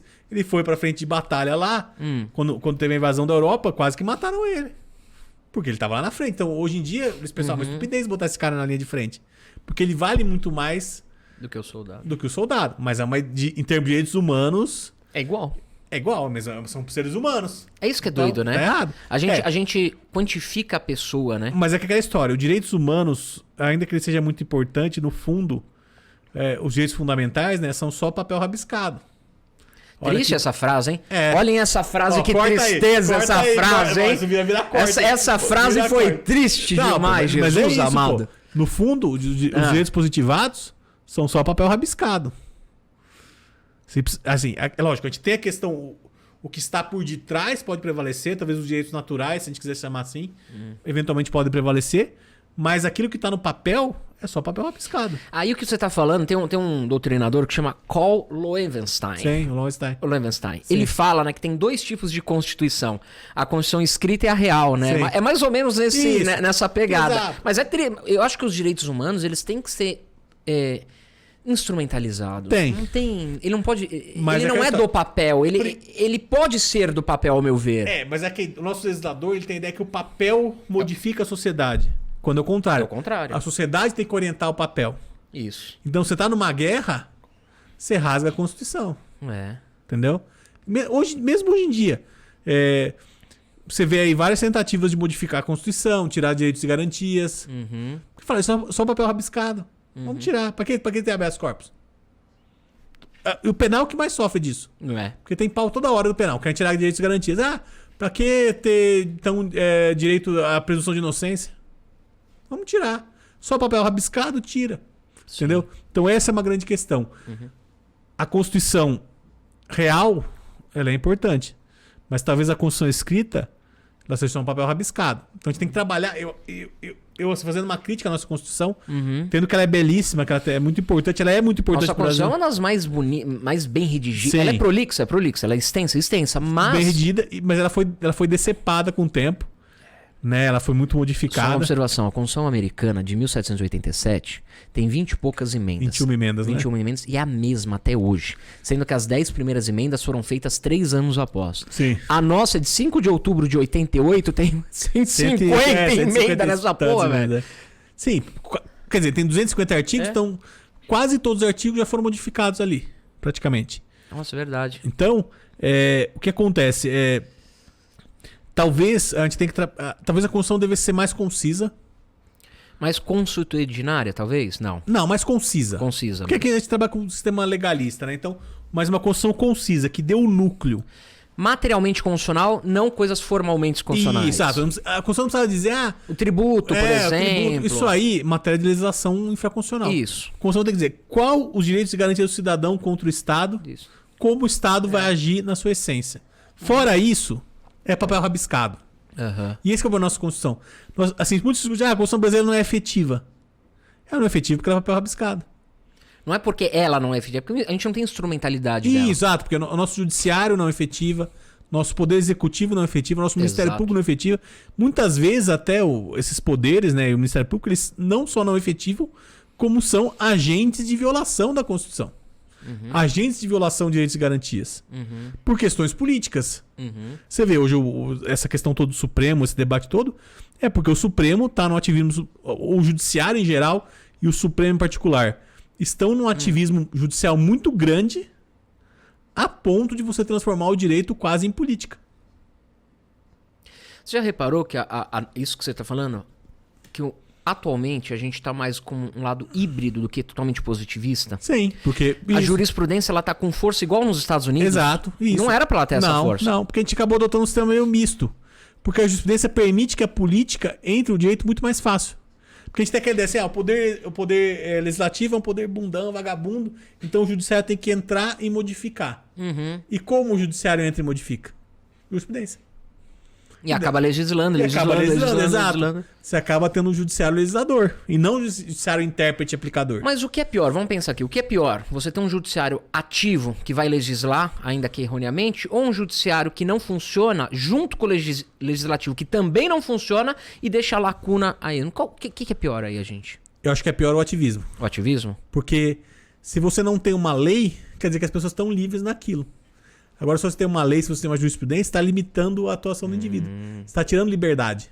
Entendi. Então, na minha perspectiva de alguém que é liberal, quanto menos Estado, melhor. Uhum. E se você tem o legislativo legislando e o judiciário legislando, quer dizer, é o Estado se permeando cada vez mais na atividade social que não deveria ser regulada. Sim. Tá? O indivíduo ele é livre até que a sua atividade seja regulada pelo Estado. Isso. E aqui, o que acontece no Brasil é que hoje quase tudo que você pode fazer e imaginar está regulado. Está regulado. Seja pelo direito civil, seja pelo direito administrativo, pelo tributário, muito, e às vezes pelo penal. Sim. Né? Só fazer um parênteses dentro do que você falou. Vamos só fazer uma observação aqui, ó. Ele falou que ele é liberal. Só deixar bem claro as coisas aqui.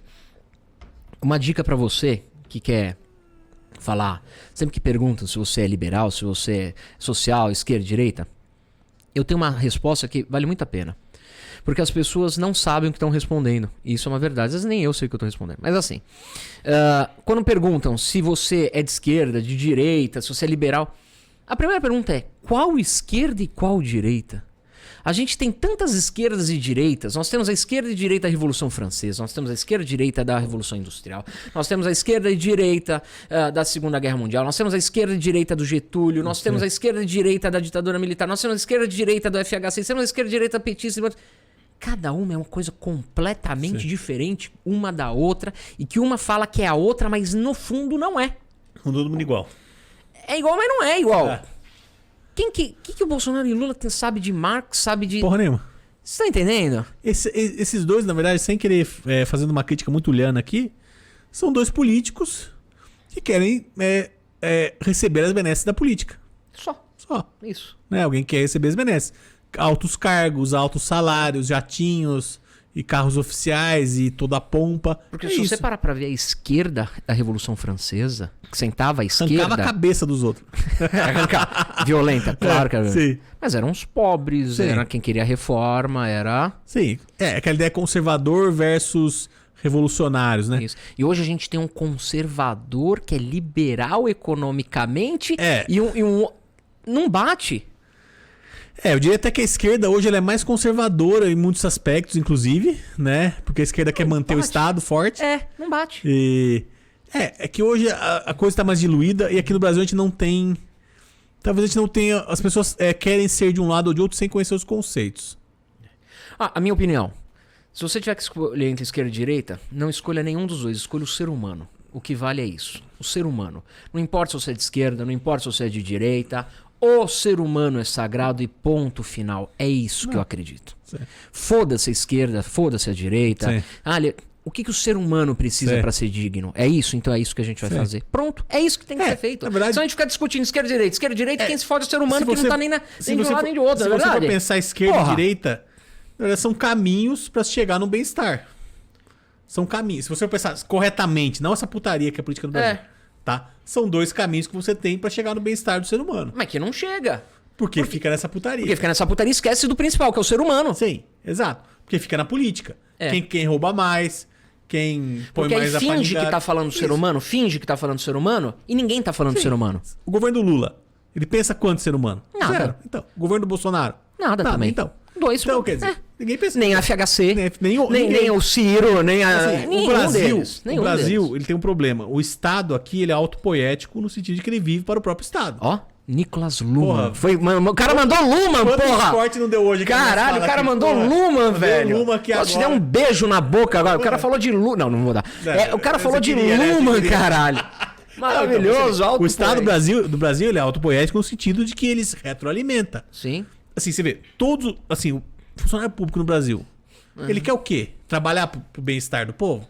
Ou quer um salário maior? Salário. Diria que a grande maioria... E acomodação. Claro, que não pode generalizar. Mas a grande maioria quer um salário maior acomodado. Então, quer dizer, você gera esse ciclo que o cara só quer isso, ele não quer trabalhar pro povo, o político que às vezes recebe um lobby desse pessoal vai pensar igual, porque o político ainda não é um funcionário público também, ainda que não de carreira, e vai ficar nesse ciclo. Daí você tem o Estado quase que apartado da sociedade. Sim. Quem aqui já não precisou do serviço público? É bom? Não é. Uma grande maioria não é. Na grande maioria não E se for bom, geralmente é porque é terceirizado. Não é? Tenta em qualquer lugar do Estado. Tenta no E tem terceirizados que também não são bons, né? Também não são bons. Mesmo terceirizados mesmo terceirizados é uma merda. Mas sei lá, tenta ir no Detran, tenta na prefeitura. Você vê isso pelas rodovias. Você vê rodovia que é privatizada e que não é, né? Sim, privatizada é um pouco melhor. É um pouco melhor. Eu prefiro às vezes pagar um pouco lá. Exato. Agora você vai Mas a gente tem dinheiro e quem não tem? Quem não tem se ferra. Porque você tá pagando duas vezes. Porque você tá pagando o Estado via IPVA, via imposto que você paga. Não, mas não é bitributação isso, hein? Pagando uma taxa. Já foi julgado. Não é Sim, bitributação isso. Quando o Estado vive para o próprio Estado, É assim que os caras pensam. Sim. Ele não tá pensando em você. Perfeito. E pra nossa pauta aqui, eu deixei um último tema aqui pra gente conversar um pouquinho. A gente ainda tem mais um tempinho aí? Como é que estamos de horário aí, meus amigos? Até 2h30? Produção, tá suave, então, né? os caras aqui. Mais uma vez, mandar um abraço aqui, pessoal. Pessoal, gente boníssima, cara. Quem precisar do estúdio O cara que é desconto fica puxando o saco, né? Não. Inclusive, quem tá pagando é ele. Para de puxar o saco. Então, foda-se. Vou jogar a garrafa na tua cara aqui. Se quiser, deixa já outro reservado. Já deixa. Agradecer aqui ao Eduardo, o pessoal aqui do MCM Studio. Um estúdio excelente. Obrigado aí pela participação aí deles e sempre muito gostei muito deles aqui do estúdio. Vamos falar um pouquinho. Você vê que são assuntos que são diferentes, mas todos eles envolvem os direitos humanos, direitos fundamentais. E agora a gente vai falar de um último assunto aqui, que é sobre como a lacração fere a importância real dos direitos humanos. Como eu querer lacrar o tempo todo... Você quer filosofar sobre lacração, caralho. Mas é um bom tema. Mas é um tema atual, não é essa a nossa pauta? Sim. Afronta aos direitos humanos e temas atuais. Não tem mais tema atual que querer lacrar, não é isso? Acho que lacração e cancelamento, né? São dois temas que estão interligados. Vamos colocar o cancelamento aí junto? Então vamos falar disso.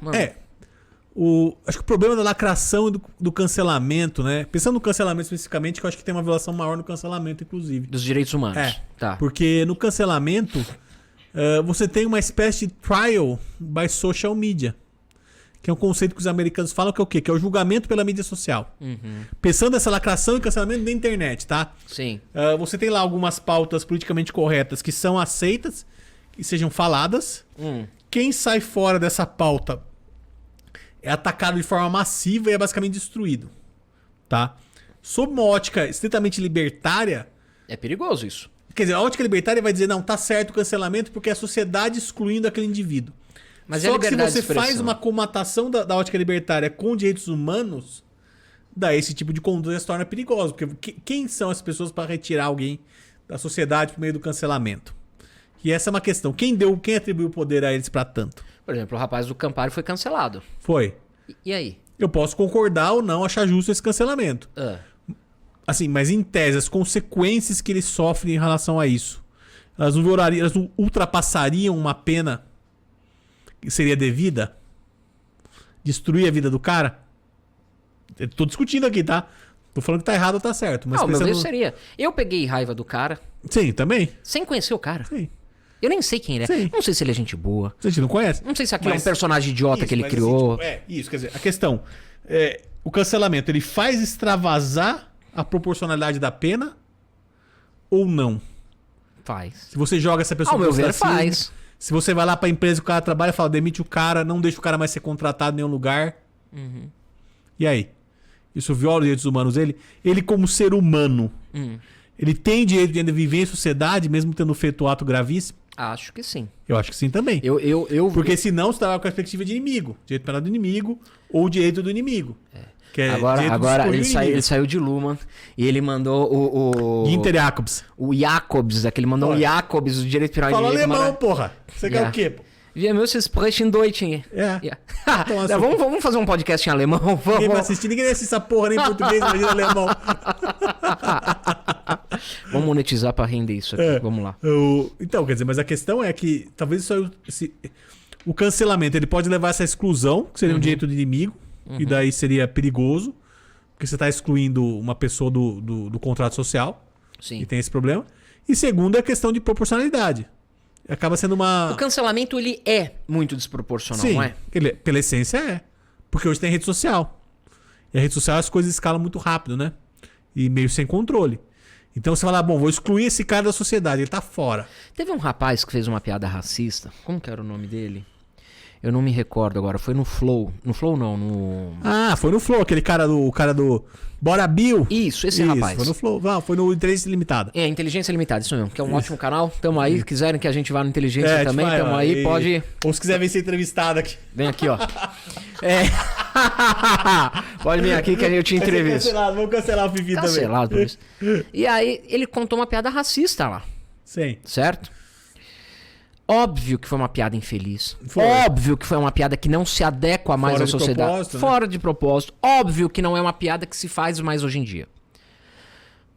Se a gente levar em consideração a idade dele e a sociedade que ele vivia, e a época era uma piada que era normal, você acha que esse cancelamento foi excessivo ou foi justo? Olha, que o indivíduo tem que ser punido, às vezes, por seu erro, sim. Isso eu não tenho dúvida. Concordo plenamente. plenamente. Porém, muitas vezes o cancelamento no sentido de exclusão da sociedade, no sentido de humilhação pública, ele acaba sendo desproporcional, porque ele é uma humilhação pública. É uma pena de humilhação Uma pública. humilhação pública. É igual aquela pena que tinha antigamente, na época das ordenações filipinas, de degredo, Sim. né, que a pessoa antes de ir embora, ela passava pelas ruas da cidade, as pessoas jogando pedra e fezes na pessoa. É um pouco isso. Tá? É um pouco não, é bem isso, né? É bem E isso. daí você entra na questão do trial by social media, que é o quê?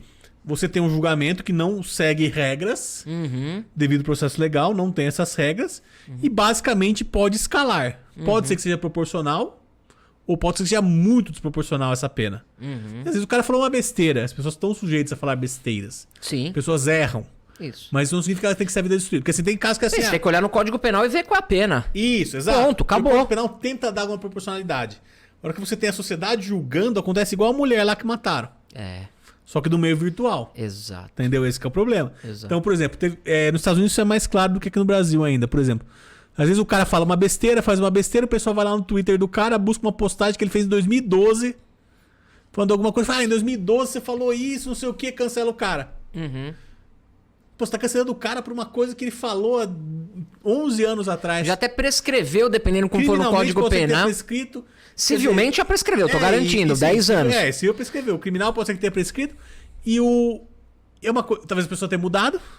E você vai lá e destrói ela. E o contexto talvez tá totalmente fora do contexto. Às vezes era uma piada bobona entre amigos, alguma coisa ali. E vai dar o cancelamento. Então, quer dizer, esse que é o problema de você ter uma... Em termos libertários, ele é uma coisa de liberdade, ele é algo que é feito pela sociedade. Porém, se você olha ele numa perspectiva de direitos humanos, ele pode ser sim um instrumento de violação. Eu acho que o conceito do cancelamento, quando feito na sua maior intensidade, ele é humilhação pública. É humilhação pública. É humilhação pública. É pena de humilhação. É pena de humilhação, exato. Então, às vezes, tipo, o cara tem lá vai pagar uma indenização de R$3.000, vai pagar 10 cestas básicas lá no criminal, mas a humilhação pública que ele sofreu, o dano social que vai causar o cancelamento é muito maior do que o dano gerado pelo direito positivado. Do que digamos, a contraprestação, a sanção gerada pelo direito positivado. E isso é um problema. Tá? Isso pode mostrar, de certa forma, que as pessoas não confiam no direito positivado. Pode ser, talvez, um indício disso. Você tem uma questão de psicologia de massa também. Perfeito. A internet, ela... Psicologia de massa Nossa, daria um podcast só de psicologia de massa, que é igual fantástico. estádio de futebol, internet é a mesma coisa. Tá todo mundo junto lá, o cara fala, pô, vamos embora. Feito manada ali, né? E vamos xingar o cara, e vamos... Né? Igual, tipo, linchamento é assim, estádio de futebol é assim. Internet é assim também. Então você tem esse efeito manada. Você tem uma questão que as pessoas entendem que talvez elas fiquem impunes na internet. Ou que elas não sofram as consequências de agredir a outra na internet. Quem tá na internet sabe. Eu tenho um canal no YouTube, eu tenho lá meu Instagram. Qual que é mesmo? Qual que é o seu canal, o seu YouTube? O meu canal no YouTube é Falivene Advogados. Procura lá o canal do escritório. E no Instagram, Matheus R. Falivene, @MatheusR. Tem gente que vai me xingar às vezes. Ou porque não gostou da minha cara, ou porque não gostou do meu vídeo. Nós estamos sujeitos. Todo mundo tá sujeito. Tá sujeito. Mas... Só que o cara que tá na internet, ele não tá lá pra dar uma porrada nele. Porque se vai assim na minha frente, eu vou dar um soco na cara dele. Quando ele tá na internet, ele isso tá porque é um podcast de direitos humanos. Maravilhoso isso. Legítima defesa da honra, né? Legítima defesa da honra. Não, mas assim, o cara tá afastado. Então, tipo, eu dei uma entrevista do dia lá pra Bandeirantes, veio um cara me xingar que não gostou. O cara veio no meu Instagram pra me xingar. Entendi. Tem cara que vai no meu canal do YouTube e vai me xingar. Você é burro, não sei o que. Faz bullying comigo. Faz bullying.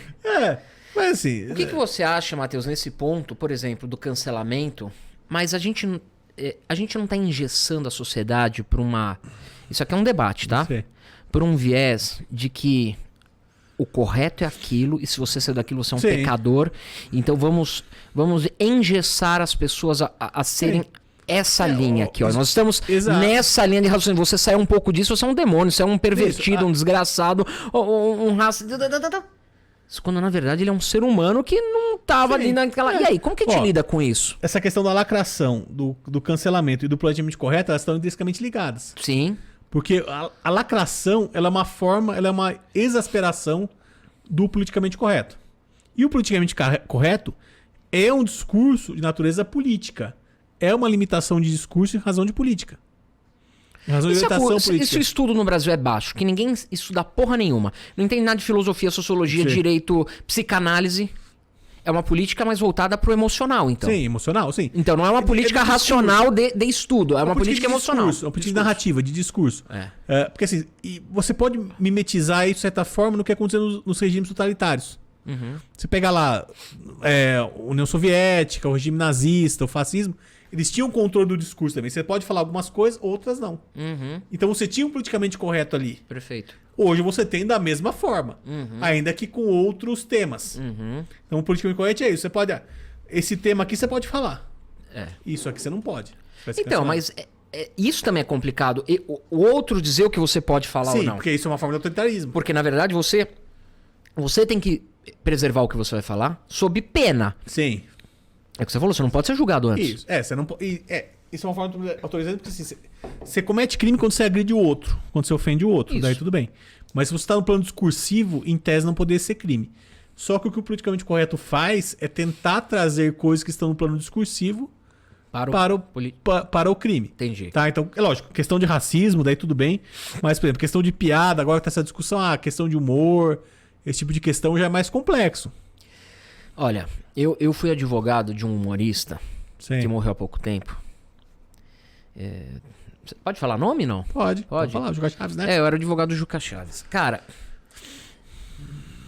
a época dele... Era outra época. Mas o humor, ele não tinha um limite ali. Sim, você podia falar qualquer coisa sobre qualquer coisa. Não tinha um limite. Sim. Hoje em dia, o humor, pra você fazer humor, você faz quase chorando com um advogado ao lado.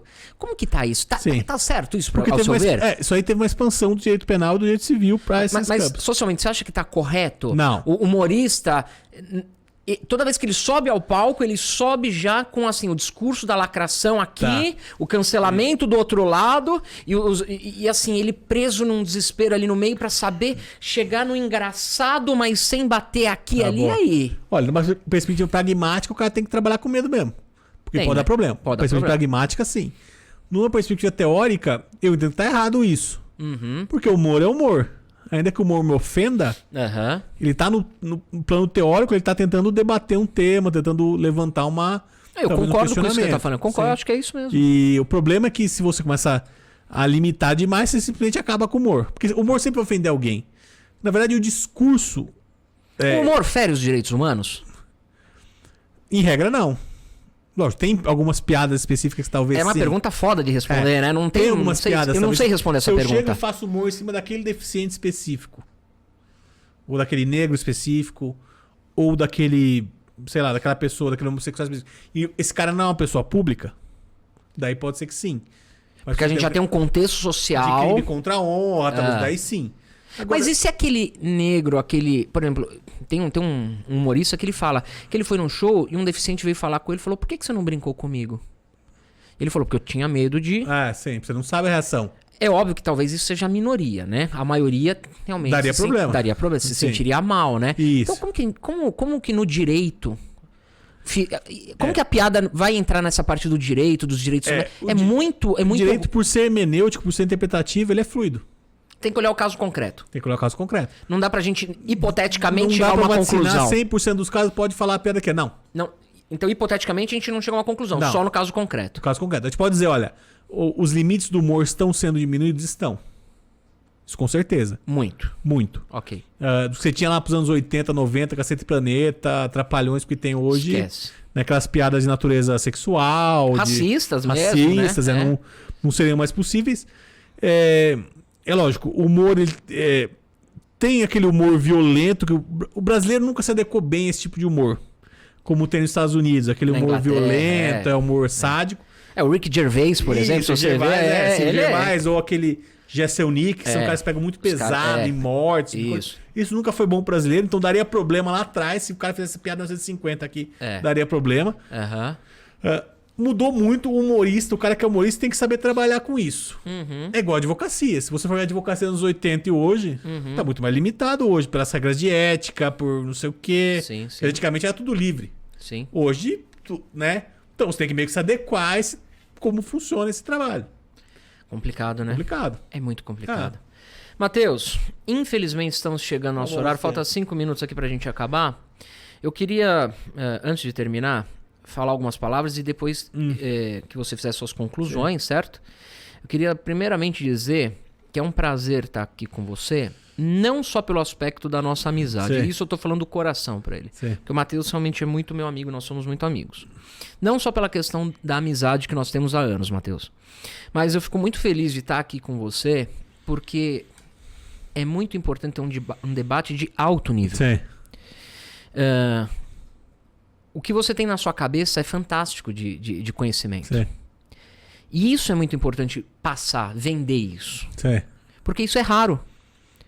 Hoje em dia a gente tem conversa superficial, mas a gente não se adentra a pontos de estudo mesmo. Porque estudar cansa, enche o saco. É difícil. É difícil.